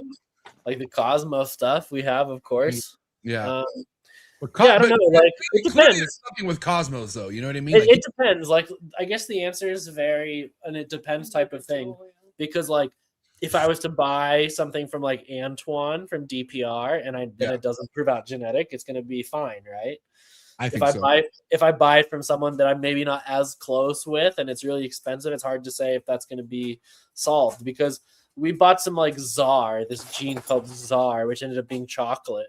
And like we bought some expensive chocolates from people in Europe, and like we just didn't say anything to them. It's not like they did it on purpose, right? And it's like, are we really gonna go chase some mom and pop guy for $2,000 5 years later? But at the same time, like now it's a bit different because there's only like 10 guys that I really want to buy from on the planet in general, unless some random person comes out with like some. Man, if like someone tomorrow had like a Super Mandarin Hypo DG puzzle that they didn't want to sit on, like, okay, we'll talk. But other than that, there seems to be like the same 10 guys that I'm buying from lately. And you know, it's always been me and Emilio's point where if something's going for thousands, okay, and there's really no proof behind why that's going for thousands, I don't know. I mean, if you look at it now, scrambler combos were going for thousands 3 years ago. Like I'm talking $10,000-$12,000. Now you'll be lucky to see one go for $1,500. Yeah, I mean, I think it's similar with most of the new stuff. You even like saw with Stranger when we were entering the game. I think that almost everyone that bought Strangers from Iris in the beginning, they made all the same animals with it. And I think that that's going to be the same case with a lot of the new genes. Like if I have any customer or like guy who's close with me that it's like really investing hard and they're like truly trying to invest in things and they want to invest in something new, I always tell them like, maybe you shouldn't touch the new stuff until your like base is solid, right? Like if clowns or pieds are your thing, like go strengthen those projects before you go out there and buy Dinker ZYX that is going to crash in price 70% a year until you get a chance to breed it, right? Because like if you were to go out there and buy the world's most expensive codom tomorrow, if you don't have a bunch of triple and quadruple recessive females to put it to, like why, right? Like if you're going to go out there and make pastel Dinker clown and Enchi Dinker clowns, it's going to kind of do the same thing. But I think that no matter what, there's always going to be a portion of the industry that's kind of forced to do that because either they don't have the knowledge or the resources or whatever. So I don't know. I used to think when I started that I needed to like have the gene to be ahead of everybody. But if I just kind of wait and let everyone else do the work and then buying at the top, it kind of accomplishes the same thing with watching from the sidelines, the drama unfold. Yeah, well, what a lot of, especially the newer guys, don't see happening is like there's people like Dave Levinson, people like Bob, and just a couple of names off the top of my head who work Dinkers in silence, but in patience. You know what I mean? Like they got some sick ass shit that they haven't came out and told people yet with because they don't have enough substance to back it up at this time. But it's bound to happen. Like I know Bob has some insane shit under works. So does Dave. So does Justin. And it's like, you know, I feel like if you are going to work something that's not out there, you better work it right. Because all it takes is one little mistake, and mistakes happen where you think you got something like this Czar gene, right? That turned out to be chocolate. And the thing is, it's not hard to actually mistake something for another gene because you think you got a special version of it. And so you run with it. And then next thing you know, it's like, no, dude, that's just a line of this or that, which is totally like it's bound to happen in this hobby. Go ahead, Emilio. And then also, if there isn't a test for something that is widely available, it's for a reason. Like you were saying, there's no Cosmo test, there's no Tornado test. There's not enough of it yet for people to. There's no reason for Teresa to invest in a Tornado test or a Cosmos test when there isn't a customer base that's going to shed test those animals. Yeah, you're basically just doing it for yourself at that point. Exactly. So, I mean, for the listener, the audience, there's a reason why there's no test for those, but there's also a reason there isn't a test for the other stuff that would be marketable and you would sell a shed test. Mm-hmm. You would sell plenty of those shed tests if it was there, you know? So that's also why we haven't really worked on Reptile yet, because we are basically the only people who have it on some bigger scale, right? Yeah, and like they've already made the progression very slow. So now I think if we can get some answers before we start breeding, would really help it, you know? There's more priorities. Yeah, and I definitely think that the biggest mistake you see people with the new genes is the speed of which people try to release it, right? Mm-hmm.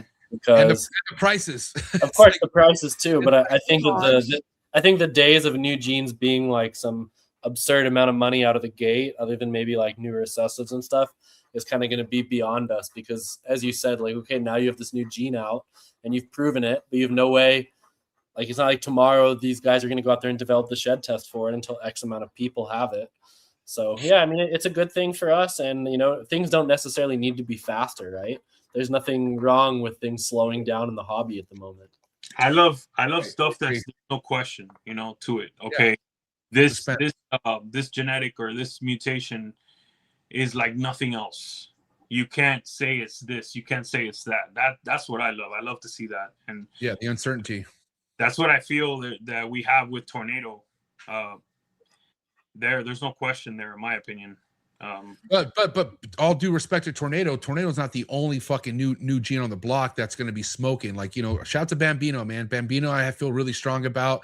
But again, here we talking about granites, right? These are all different forms of granite, which again could be different or could be the same. We don't fucking know. Like, we don't know. All these are related to some same granite gene at one point. But again, it's exciting.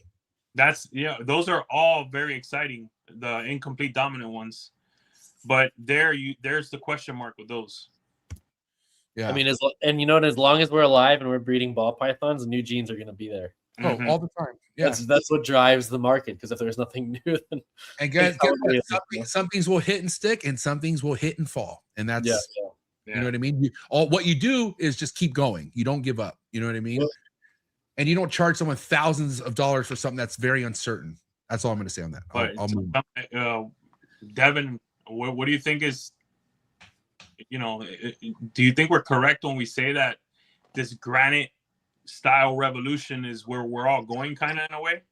Yeah. I mean, to an extent, but I think it's going to change as well, right? Because how many different granite genes are out there, with, like, I guess Cosmos kind of being the more expensive one. It's hard to say what's better or worse or whatever, right? I guess.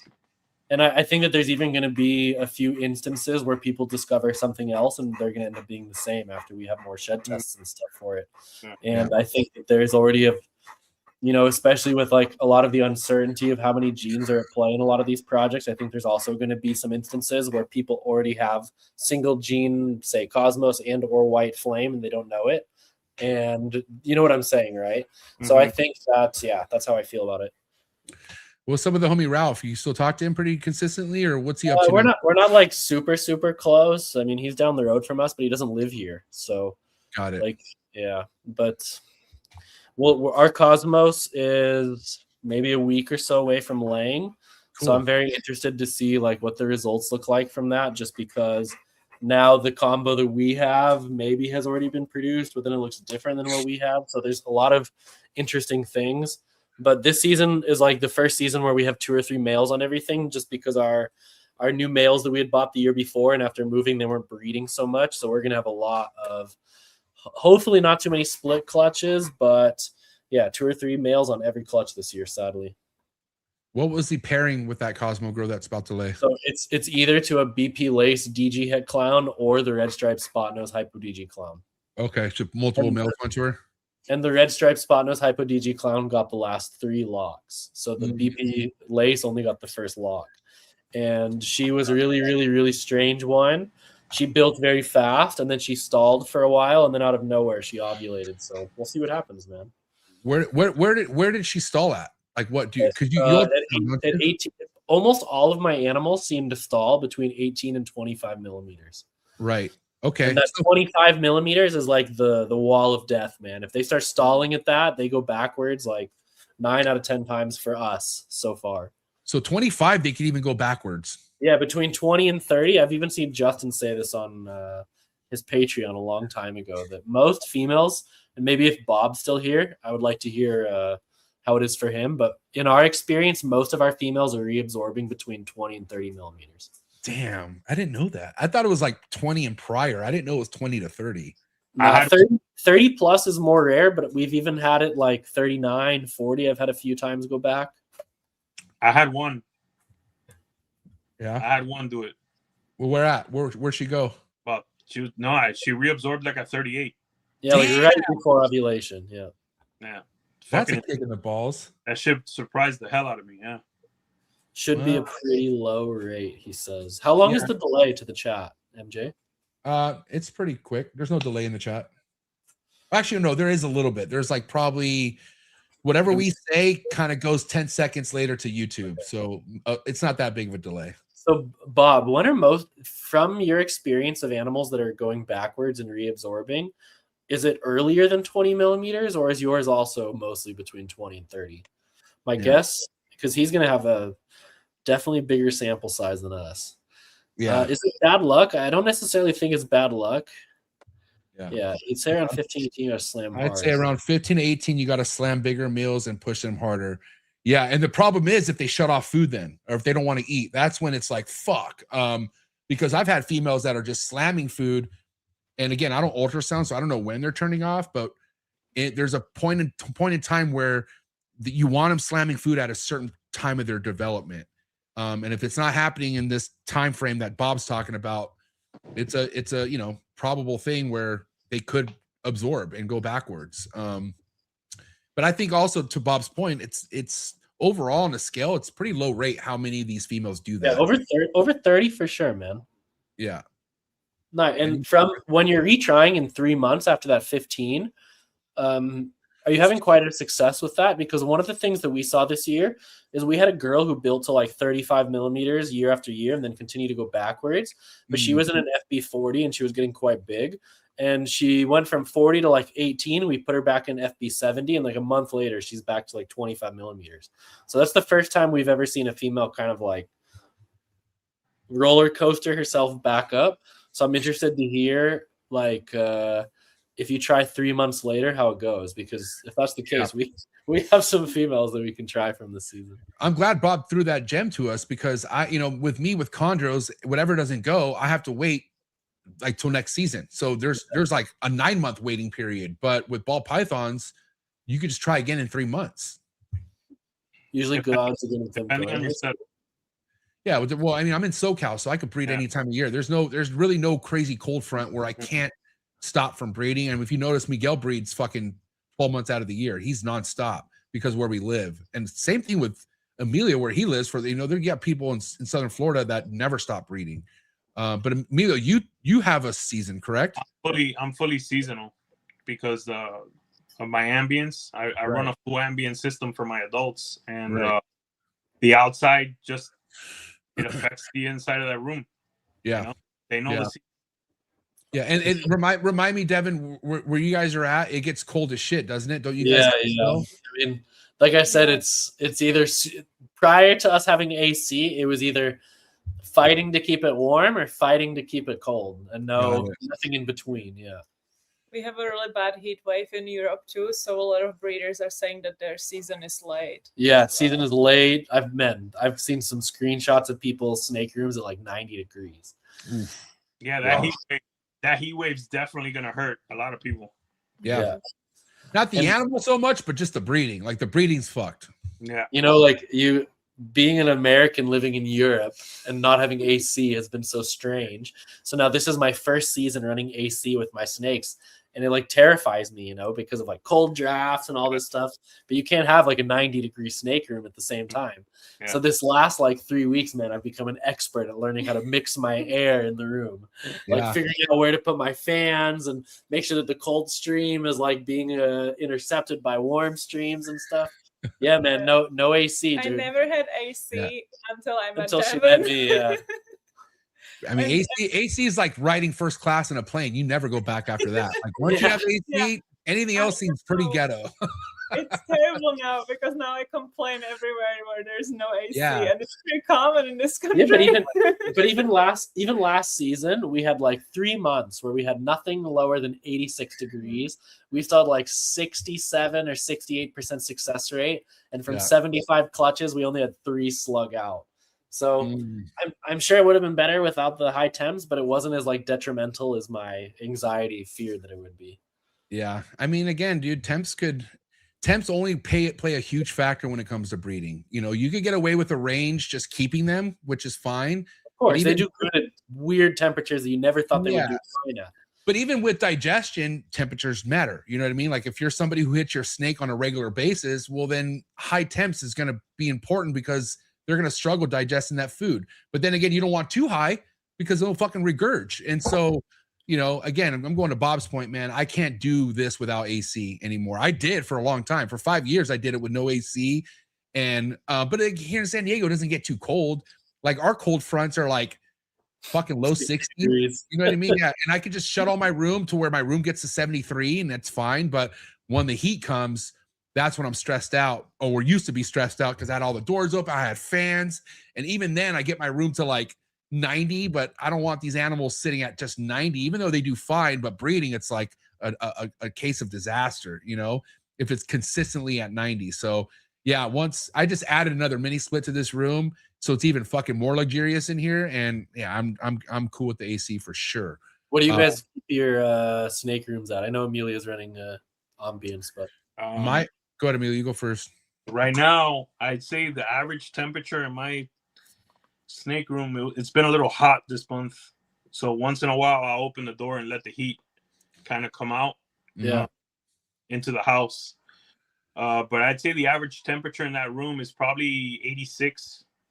Okay, yeah. That's about how it was prior to us moving. It was brutal, man. Yeah, so I have a split in the room, like a wall split, and this side of the room 77 during the day, like 74 at night, and then where the ball pythons and the emeralds are at, it gets to about 84, the warmest time of the day, 83, and then it drops to about 77. And I like to try to keep that all year round until it's time to cycle the emeralds, and then I drop it a little bit cool. Now that I have a mini split on that side, I'm probably going to drop it closer to the lower 70s. But I have heat tape on all my racks. There's a time and place I use the heat tape. Right now during the summer, I'm using minimal to no heat right now because how warm that side of the room gets. Unless I have a gravid female. I had a little bit of a scare because I finally had my first ball python clutch in over a year. And she's been about 84, 85, and she ovulated, and I've been waiting for her to lay. And then I realized, I was like, oh shit, like it's still only 84 and 85, and she's well after her prelay shed. So I panicked, and I ended up turning on the heat in the rack to 90, and then she laid, and she gave me 7 good eggs. So that's the only thing I got to play with. It's like gravid females. Like I want to give them more heat when they're gravid. But other than that, man, I like not having to use heat tape so much.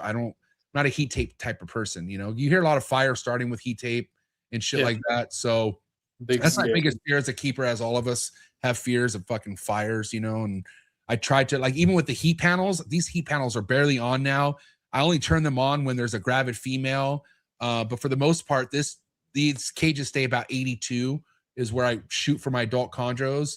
Unless something's gravid, I'll give them more heat. But yeah, I'd rather, because where I live and like where Emilio lives, we could get away with just fucking ambient heating our room, and you know, they seem to like it, you know what I mean? But you got to add some supplemental heat at some point for sure. We actually don't struggle with the heat in the winter just because there's so many racks in the room that it heats the room. Yeah. But during the summer, cooling it is a nightmare, man. How long do your heat waves last for? Like how long are your summers over there? I don't know. When it's really hot, like 2 months. Yeah. But like you got to remember, 90 degrees in Europe is like 145 degrees where you guys live. Because of the humidity or what? Yeah, humidity and just nobody having AC. So like you can't escape it. The houses are built to like keep the warmth in for winter. Yeah. Oh, so they're built for winter, not heat. Man, some people that live in apartments in Prague in the summer, some of my friends that I've been to, they have like 92, 93 degree apartments from morning to night, you know? Oh my God. Yeah. It's impossible to sleep in. Different world, guys. I wouldn't be able to sleep. Yeah, me neither. That's why I like we got the AC right here blowing at me, and sometimes Teresa wakes up and I'm gone, man. I'm one of my favorite things, and still is, when I travel, is when I go to my hotel room, I fucking blast the AC. And I blast it to 71. And ever since we got Central into my house 2 years ago, I try to do that in my house. My wife gets so pissed. She's like, it's fucking freezing. I'm like, no, isn't it nice? It's sick. Yeah. Like, dude, this is luxurious right now. My grandma used to always say that it's not cold enough in your house unless you need to wear a sweater. Facts, dude. Man, the Europeans hate it. Yeah. They absolutely hate it. Yeah, I love the AC, man. What's your guys get sick from it? What's your guys' plans on coming back here to the United States? Anything in the works?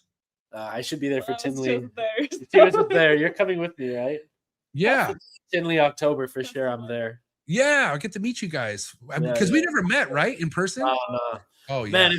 If this build wasn't so behind and everything, we would have come out for Trap Fest. But there's just this was the wrong year, man. So. Well, you two never need an invitation. You're always welcome to Trap Fest, and if you guys can make it next May, that would be fucking awesome. Because I know you miss Mexican food, Devin. dude, it's He crazy. does. And And has Teresa had real fucking SoCal Mexican food yet? In SoCal, I'm she not had it in sure. Texas. I had That Texas. no, oh God, please, Hey, whoa! Yo, please do not compare Tex-Mex to fucking SoCal it Mexican. was good though. Yeah, no, I'm but the food, sure. And when you live in Prague for so long, anything's gonna be good. But dude, we had. Man, yesterday we went to a food fest and there was a Mexican truck and it was brutal. Yeah. Even for me, it was too Yeah, cheap. even Teresa didn't like it very much. Like it wasn't bad, it just wasn't Mexican food. You know? Our But, friend like, our friend Carly lives in South Carolina, and she's like, "Oh, yeah, we're going to this taco truck, y'all! Like, I can't wait. It's my favorite Yeah. place." I'm like, "Send me pictures of it." What happened? What happened when she sent the picture of those tacos, Emilio? I was like, it was literally like fried chicken in a fucking tortilla with all this shit on it, and I'm like, Carly, that's not a taco, dude. Yeah. That's a cardiac arrest waiting to happen. Like, oh my God, dude. Hey, God. look, if you go to a taco place and you don't feel like you're in Mexico, yeah, if you don't feel a little Yeah. uncomfortable, whether it's from feeling a little unsafe and or hygiene, it's the wrong place. Holy shit, so true.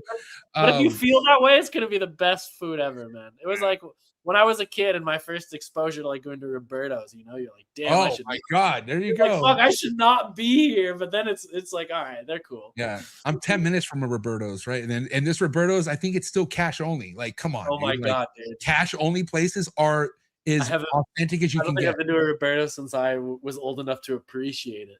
Yeah, man. Teresa, I got a question for you. What's been your overall experience just watching the market growth, like in the ball python game? Obviously, working closer with Devin. Like, do you feel good about it? I'm curious, just what your thoughts are overall with ball pythons. I mean, I definitely do feel good about it. It's been, as he said, it's been really, we've met a really good group of people since the beginning, and it's definitely expanding. There's countries that are coming into the market, at least here in the EU, like Poland. Yeah, big one. Not just ball python, but shed testing too. You know, we are getting new customers thanks to that. Also, I think Slovakia is getting a lot bigger. Yeah. Maybe even Hungary a Yeah, little bit. They're Hungary, starting to have yeah. some shows and stuff. So I definitely think it's growing EU-wise just because more countries are getting into it. Yeah, because a lot of the times in the smaller countries, there kind of needs to be like one big guy who like proves that it's worth doing it, and then a lot of the other people kind of come because every small country has like their one big breeder, and then like everybody else kind of underneath it. But man, I also see it like things are getting more expensive again. You know, some of the stuff on Justin's Morph Market ain't the same price as it was 6 months ago. Yeah, oh, it's true, man. Yesterday's prices are not today's prices. Nope. That's a fact. So and I'm curious, has it been steady market wise over there in Prague? Like, I mean, are you noticing any drops from your guys' own productions or like people around you? Like, what's the market strength wise over there? I mean, it's a roller coaster still, you know, because we don't sell so much within EU, and a lot of our stuff is either going to Japan or the States. And the one thing that I've noticed, which is kind of funny, is like, man, how Tinley does, it directly affects us in the weeks after of how much demand we have. Because normally the October Tinley is the bigger one, is bigger than March, if I'm correct, right? Yes, That's normally the bigger one. That's a super show. That's the Super Bowl of reptile shows in October. But the last one in March, a lot of people did really good, I heard. That's what I heard too. Especially some of the puzzle guys did really good and sold a lot of stuff off the table. So then like immediately after, things started picking up. But like it goes in waves, you know, because like if I was to be honest, like because of the move and having all these collections and us being behind on shed testing, we didn't have like the world's best marketing and most current morph market and everything. Right. So that I'm sure affected it, but we definitely have periods like a month before our next ham will always be like higher volume than like the month after ham, just because if someone buys an animal from me tomorrow, they can't get it till the next show. So I think a lot of the people are mostly shopping before shows, especially like locally. Okay. All right, cool. Now I'm curious, you know, you coming here in October, what's on your radar? Like, I know you're not coming over here just with your hands in your pockets to window shop. Like, is there anything that you are looking for? And I hope I'm not getting you in trouble with Teresa right now, but I'm just No. I already everything that I want in the snake world, I'm either talking to someone or already paying it off.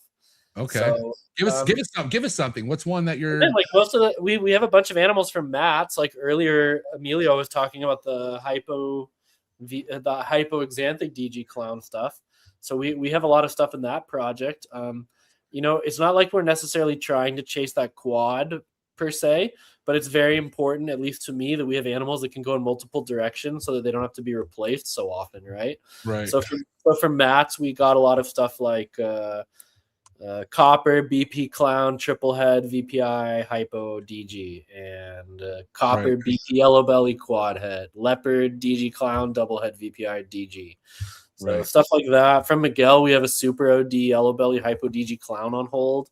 I don't even know if Trezor knows that. I don't think I know that. So just stuff like that. But we might have a few animals on the table with Antoine in Tinley. So like, I don't think I'll be vending per se, but maybe there'll be like 3 or 4 Prague Morphs puzzle stuff there just to kind of start getting so people can see some stuff in person. I'll tell you one thing right now. That's what Canada does have good going for him right now is Antoine, bro. Antoine, DPR, that he is the man, and Nicole too. Those two, telling you right now, man, those are the real deal Holyfields. And I'm just a big fan of Antoine, like just how he carries himself. He's just a fucking dude. We met Antoine at a dinner in Tinley 2 years ago, and I joked that he should come to Prague, and he joked that he could come next week if I covered half of his flight. So we went on booking at dinner 10 minutes after meeting and booked his flight. And he came. We flew from like Amsterdam with him. Yeah, he I forget why, but he went to the show. Yeah. In the Netherlands, I think. Oh yeah, he came and He was met us. traveling. We went to. Yeah, that's how he came. Yeah, but yeah, he's definitely the real deal. Yeah, we love Antoine. But if not, like we're just gonna go and hang out, shake hands, walk around, enjoy the community. It'll be our second time going, so I can't wait, man. We should get some food while we're there. Sure. It's like, yeah, let's do it, man. Let's do it. All the food. I'll get all the food. I gained like 15 pounds last 10. But I think that this time will be a little less country travel. I know you guys are super late, and I know things haven't really started to take off with your breedings, but I have to ask, like, what are you looking forward to the most when it comes to your puzzle game? Well, right now in the incubator, we have OD asphalt hypohead puzzle, but the problem is that she was put to 3 males. Because we have a yellow belly hypo puzzle head DG from Miguel, but he didn't breed for the first like 4 months of the season. So she was put to either BP hypo puzzle or the Hurricane Special Spot Nose OD hypo puzzle. But right before ovulation, I got a lock in with her with the yellow belly hypo puzzle head DG. So if we could make OD freeway hypo puzzle head DG, that would be cool. As far as the puzzle stuff goes, man, the only new male that I had this year was that yellow belly hypo puzzle head DG, and I was kind of hoping to like remake some of those combos that we made last year, but het DG, right, to progress the extra recessive. But since he bred so late, we kind of missed the opportunity on a few of them. So he was bred. He was also been bred to pixel head hypo. So maybe we can have like some yellow belly hypo pixel double head DG puzzles. But the one that I'm really looking forward to the most, it's not the puzzle stuff, is the Cosmos clutch, because there's just, regardless of which male gets it, there should be such interesting things there. And other than that, we have a lot of stuff that's exciting, but it's exciting based on shed test results and not what it's going to look like. So like this year, we have a lot of chances to make like acid clown, triple het, monsoon, DG clown stuff like that. Monsoon, DG, VPI stuff. Yeah. Are you guys pretty careful about what goes into puzzle that could affect the pattern, or do you guys are you guys want to take the risk and just seeing what comes out with what? Well, thankfully, Renee had kind of done that work prior to me getting his collection. We don't really have any wasted genes in the project. I guess you can say the worst gene in the project is that we have butter in one of the males, but puzzle is definitely a battle of not reducing the pattern too much. And so far it definitely seems like a lot of the spider gene complex stuff is reducing. But I think that things like red stripe and things that are not reducing pattern, but also changing the color are going to be really big. So I'm really looking forward to like red stripe, yellow belly, hurricane, hypo puzzle combos, and of course super hurricane stuff. But we have this I have more holdbacks this year, but for next year to make stuff that no one's seen yet, that's what I'm looking forward to the most. But a lot of the new genes that we have in the project, like our Cypress stuff is in females, for example, but we have the opportunity to make like yellow belly, super hurricane, red stripe, OD hypo puzzles, for example. So we're going to be a little bit more behind on the DG in it compared to some other people, but we're kind of taking a horizontal approach and getting more codons and everything this year. Yeah, when you hit that stuff with DG, it's going to be phenomenal. Yeah. And thankfully, we do have some females for hypo DG puzzle, but none of those will be ready until next season, probably.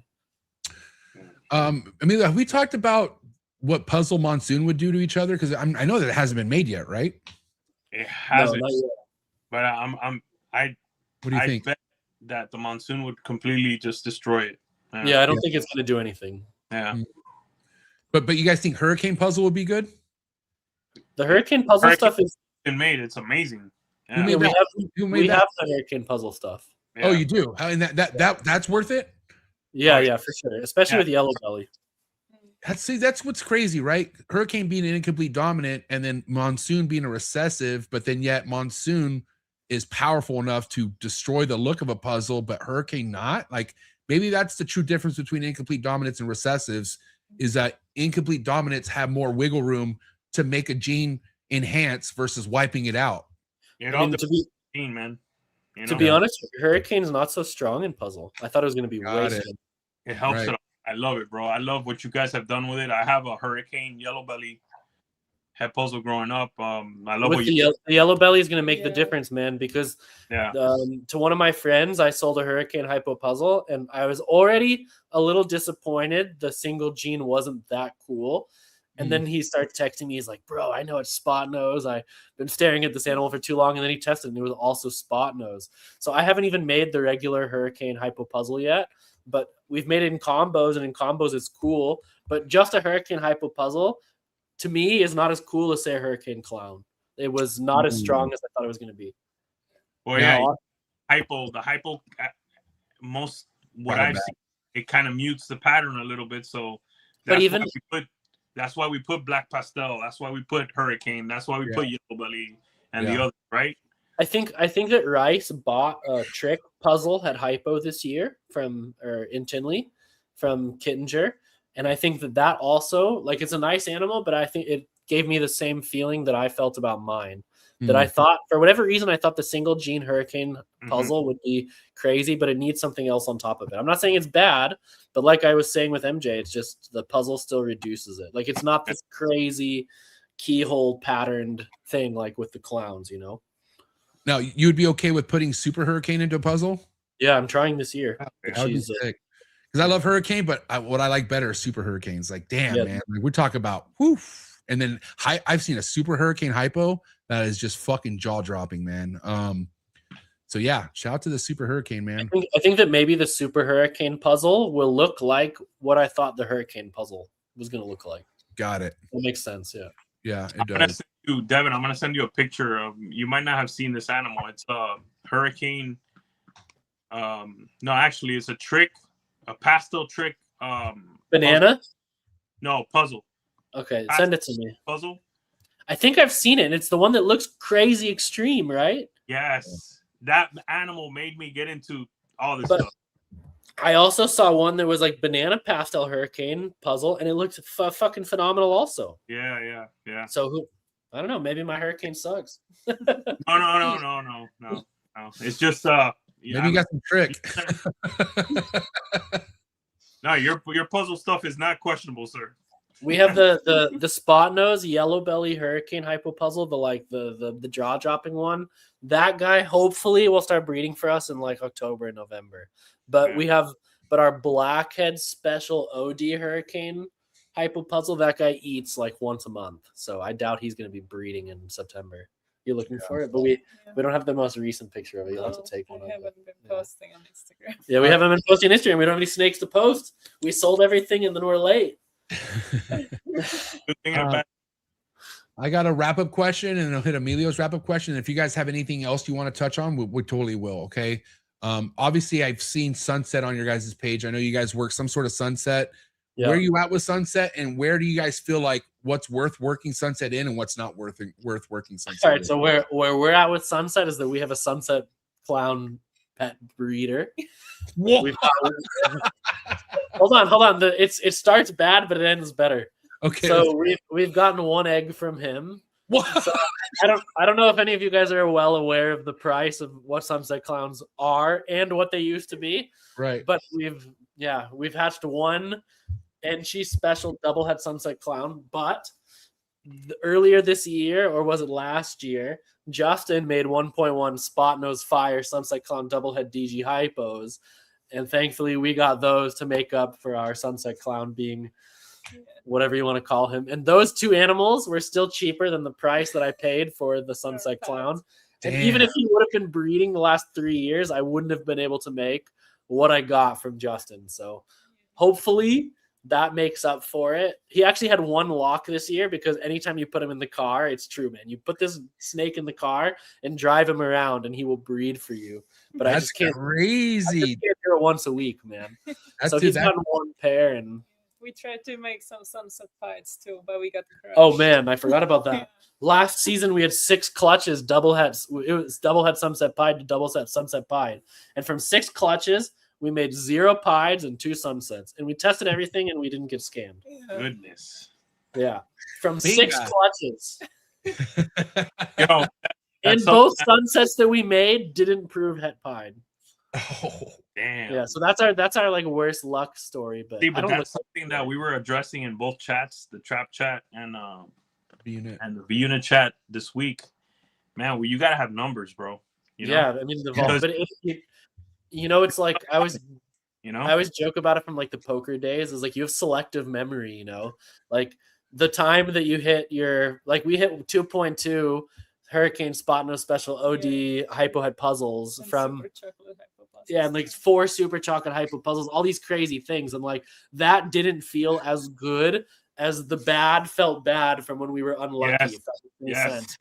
Yeah, So, yeah. it's a gamble, bro. Everything's a gamble. That's why, like Emilio said, the numbers are on your side when you have them. Like And if, again- if you want to be the world's first, and that's really your goal, and like that's what you think you want, and you have a Space. 1 in 12 chance, you better make sure you have 120 eggs to make sure you don't miss that 1 in 12. No shit. And again, people don't understand a lot of the shit we see Justin posting and stuff. It didn't come from one pair. Yeah, Like he had multiple pairings to try to hit this one animal for the most part. Sometimes, again, I'm not going to say it's impossible to get it from one pair, but what are the odds? That's what you got to consider. Like you're against the odds every single time. yeah, yep, exactly. What do you got from Big E? No, pretty much it's simple for me. What excites each of you You the first. most going forward? Yeah. Well, for me, it's obviously just testing. Yeah, but like, what? breeding, like genes, Yeah. gene-wise. I'm just more excited to learn a lot about, because I know pretty well the ball python genetics, but now that we have the other species, like I don't know as much about boa mors, and stuff like that. So I'm really excited to learn more about that from the genetic side. Yeah, like if someone tells me now they have an OGS Yeah. something retic, you're like, all right, I kind of get it, but I don't know what it should look like. Yeah, so that's definitely something I'm excited to learn more about. And when it comes to breeding, I'm just more excited for more puzzle stuff, and yeah, that mostly. The Really? Cosmos stuff I'm also excited about. I hope we get some more black pastel puzzle combos. Man, my Smoking. what I'm looking forward to like goes in a circle, because as much as I look forward to puzzle stuff, I actually really do look forward to the hypo exanthic DG clown stuff, just because it's such a weird, interesting palette. And I think like a GHI Stranger, hypo exanthic DG clown or something like that's just going to be killer. So I'm looking forward to the Kodom game. That's what I'm looking forward to right now. I'm excited for the Kodoms to come back into it. We all should test our recessives. I'm excited to see a lot more, great combos, supers, people going left instead of up. So I have one more question before we end it. I have to ask. I know you have TSK and VPI Exanthics. Dude, what happened with that DG Exanthic clown? Did TSK I was wondering if you guys were going to ask. Some people are the random situation where a TSK just completely turns super dark happened to you, huh? Yep, and now we've lost the DG from that animal. I'm going to take her off Morph Market. It's pointless to sell now. But yeah, now what is going on? Is it the Stormtrooper thing? I think so, man. Yeah. We want to test it too, but he hasn't given me a shed yet. So. Yeah, I haven't given her a shed yet. Yeah. Now we need to test her, and it like fucks with my head. Was it ever visual DG? Yeah. Blah blah blah. Right? Because the last like few sheds, I remember being like, damn, maybe she's not as nice of quality as I thought. Like she's not as, you know, usually this combo, the first like say 20 sheds is usually getting better before it's getting worse. And mine was getting worse before it was getting better. So I don't think it happened in one shed. It was probably already happening. It just wasn't so apparent until the last shed. Because, man, I went out of town for 10 days, and I came back and opened the tub, and I was like, what the hell happened here? I was like, is she in shed? And then I realized. The few first sheds did look more and more DG. Yeah. So who knows, man? But now we have this. Yeah, now we have this, whatever you want to call it. Yeah. Yeah. Exciting stuff, man. Yeah, just let us know what happened there because don't worry, we're gonna be posting her every time she changes. Random occurrence, you know.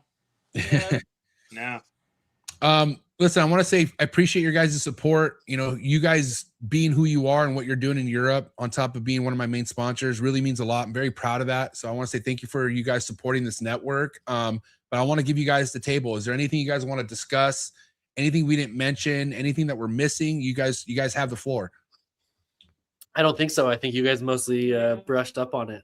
I think that once things are finished and once the facility is finished and things have calmed down, we'll be a bit more active on posting and showing everyone around. But we're just hard at work and trying to get everything. We're trying to move out of this place, man. That's our number one goal. So if we were to take the camera and just like turn it, you guys wouldn't believe what we're living in. So we're going to leave it at that. No, you're good. Two things. I definitely want, when it's ready, I need that Morph Market vlog from you. I would like to show off everything you guys have going off. And also by the end of this year, I want a European panel podcast. I want to have you, Matt's, the homie from Germany. Yeah, I would like to have at least a handful of Europeans on here to just kind of just shoot the shit about the market and just get their opinions and see you guys kind of go back and forth. I think that would be great. So we'll have to definitely plan that for this year. Just message us anytime as long as we're home, even if we're not home. I mean, Teresa thought she was going to have to do this in Texas maybe. Yeah. So. Yeah, well, I'm glad it worked out, and I'm glad you guys came and did it. And yeah, looking forward to seeing you guys in October. That's going to be fun. You know, one thing about Tinley's, it's about meeting people that I haven't met yet, and you guys are somebody I can't wait to meet. So appreciate it, guys. This was a great show. You'll be there also? No, I'm about to bust his chops. He needs to be there. There's a chance, but bro. Now that I know there's a chance, he'll go. Trust me. I'll do what I got to do. I'll get his ass there. He's gonna go. We travel a lot, bro. I know, but this is Tinley, bro. It's Tinley. You need to be there. Big E has to be there. And like we always say to anyone, if anyone ever wants to talk, send me or Teresa now at repgen.eu a message. And we're always here to talk. And all those links are in the description below. And if they want to reach out, is Instagram the best place to kind of Instagram's fine. Yeah, the best. Okay. A lot of people message us on Facebook, and we don't get the Facebook messages. Yeah, for the Meta some reason suite is right away. So worst thing Instagram is much better. Yeah, do it on IG or just shoot them an email. But looking forward to having you guys back on, guys. From now, go hit them up, follow them. It's a wrap for Devin and Teresa, Prague Morphs, ladies and gentlemen. Bye. Thank you, guys. Thank you for having us. Guys, keep it up. Thank you so much. Hey, I'm glad you were here tonight, Teresa. Thank you. Thank you for having me. All right, guys. We'll chat soon, okay? Have a good night, you two. Yep. All right, bye. All right, little lovebirds. Gotta love it.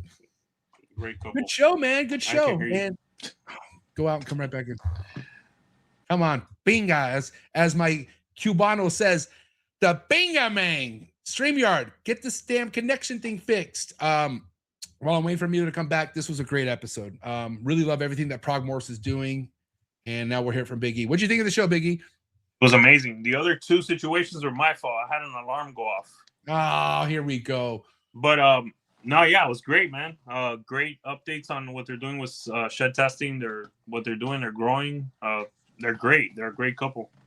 Yeah, man. And again, dude, it's a different ball game when you have your other half involved with you. You know what I mean? You got two of the brain powers going together, and that's kind of why I love these two so much. They're in it together, and with shed testing that they have going for them, and just kind of being the leaders, I would say. I mean, I know there's other people involved, but man, they're not limited to anything. And they're moving, dude. They're growing, so it's exciting to see. Yeah, they got the European game on lock. So if anyone didn't like us saying that, hey, prove us wrong. So do I have to go into the women's fucking raunchy chats to convince Lisette to let you go to Tinley? What do I have to do? What just tell It's me not what. letting me. We'll see. Well, sometimes she, you know, and Lisette is she holds it down, bro. So it's like she has to give the green light. What are we gonna do? We got to figure it out. We'll see, bro. We'll see. Okay. I love you, Lisette. All right, guys. Big E Top G, thank you so much. Villarino Reptiles on IG. Go subscribe. Please go be a part of his Patreon if you want to know how to move correctly in this ball python game. But appreciate you, big dog. Enjoy the rest of your day. And again, sorry for the mess up on the schedule. I'm glad you made it. So okay. All right, man. Guys, give it up to rap for Big E Top G, ladies and gentlemen. All right, Big E. Have a good night. Hope you guys enjoyed this episode. I love these earlier episodes. I'm not gonna lie. But now I got to get to work, man. There's plenty of things to do around here, and I cannot wait any longer. So, guys, if this is your first time watching, if you enjoyed this episode, smash that like button, first and foremost. If you're a fan of Prague like I am, let's get the likes up. If you subscribe, hit that notification bell. You'll be reminded of every new podcast released out of the network 7 days a week. You get brand new episodes every day of the week. New things coming. I got new segments in the works. This is the best place to be, dude. If you're in the reptile game, nothing is more exciting than being subscribed to Trap Talk, and that's a fact. All right, but guys, thank you so much again. Appreciate everyone in the chats. Episode 794 in the books. Quick word from our sponsors. I'll see you here tomorrow, and I'm out. Sorry for the interruption, folks, but a quick word from our sponsors. Shout out to tonight's sponsor brought to you by ZooMed. ZooMed is proud to be supporting the Trap Talk Reptile Network. At ZooMed, reptiles are our passion. For over 48 years, we've been creating premium foods, supplies, and habitats for reptiles and other exotic animals. We're a company made up of hobbyists that test our products on the hundreds of animals that we care for here every single day. Whether you're an established breeder or a first-time hobbyist picking up your first ball python, ZooMed has you covered with everything you need to keep your animals happy and healthy. I'm excited to talk about this new product with ZooMed called the Slither Sense. It is a remote temperature and humidifying monitoring system, which we all know how important temperature and humidity is to your reptile. And for you to have remote access to your temperature and your humidity in your reptile room could really, really be a game changer for the longevity of you keeping reptiles. So guys, make sure you check out that product. Find the link in the description below. Click on it right now. Give me your feedback in the comments below. Let me know how you're liking a brand new ZooMed product. Shout out to tonight's sponsor, and that is Clutch, the #1 organization app in the ball python game today. Also, tonight's episode is brought to you by KINOVA Reptiles, the biggest world industry leading ball python company in the hobby, in the industry. So excited to announce this partnership with Clutch and KINOVA Reptiles. No name that needs an introduction. As you guys already know, if you're looking to invest with the best, KINOVA Reptiles is the way to go. And again, if you want to be organized, if you want to be ahead of the game, there's no better organization app in the ball python game than Clutch. Thank you so much to the entire Clutch team. Thank you so much, KINOVA and the entire KINOVA Reptile team. Please continue to keep doing what you're doing. Nothing but inspiration, nothing but excitement coming from KINOVA Reptiles and Clutch. And I'm excited to have more information to announce to you guys here in 2026. Thank you so much, Clutch and KINOVA Reptiles. Shout out to Focus Cube Habitats, the #1 PVC enclosure in the reptile industry. Hands down, everything you guys see behind me are 3x2x2 PVC design enclosures by Steven and Ashley over at Focus Cube Habitats. My entire room at this point, all Focus Cube Habitat enclosures, and that is for a real reason. My reptiles love them. I've had majority of these Focus Cube Habitats behind me for over 6 years now. So guys, if you're looking to expand your reptile room and get yourself some new enclosures, no better place to visit than Focus Cube Habitat. You head over to focuscubehabitats.com and see how many different design enclosures you could choose from. And you can also follow them on Instagram and stay updated with all current new enclosures on their YouTube channel. So thank you so much, Steven and Ashley over at Focus Cube Habitats. And I think I got new enclosures in the driveway, so I gotta go. Shout out to Focus Cube Habitats, you are the best. If you're in front of the line, cutting edge, high-end ball python projects, you don't want to miss this. Shout out to Teresa and shout out to Devin over at Prague Morphs, the heaviest hitters out of Europe currently in the ball python game. If you're into the double, triple recessives such as puzzle, hypo, and other amazing recessive, incomplete, dominant projects, and make sure you head over to Prague Morphs right now on Instagram. Check them out on YouTube. You can find all the links in the description below and many more updates with RGI and Prague Morphs to come. So again, thank you so much, Devin and Teresa over at Prague Morphs. Cannot wait for many more collaborations. Thank you for all the fellow support. Thank you so much for anyone who watches the Trap Talk Reptile Network. Hit that like button. If you hit that subscribe button, hit that notification bell, you'll be notified of every new episode dropping here out of the network 7 days a week. And also by hitting that like button, hitting that subscribe button, it pushes this network out to other new keepers coming into the hobby. So by you doing that, it does more than you think. So thank you so much again for all the support. And if you're not already a subscriber, please hit that subscribe button. We're doing big things over here and we really appreciate it.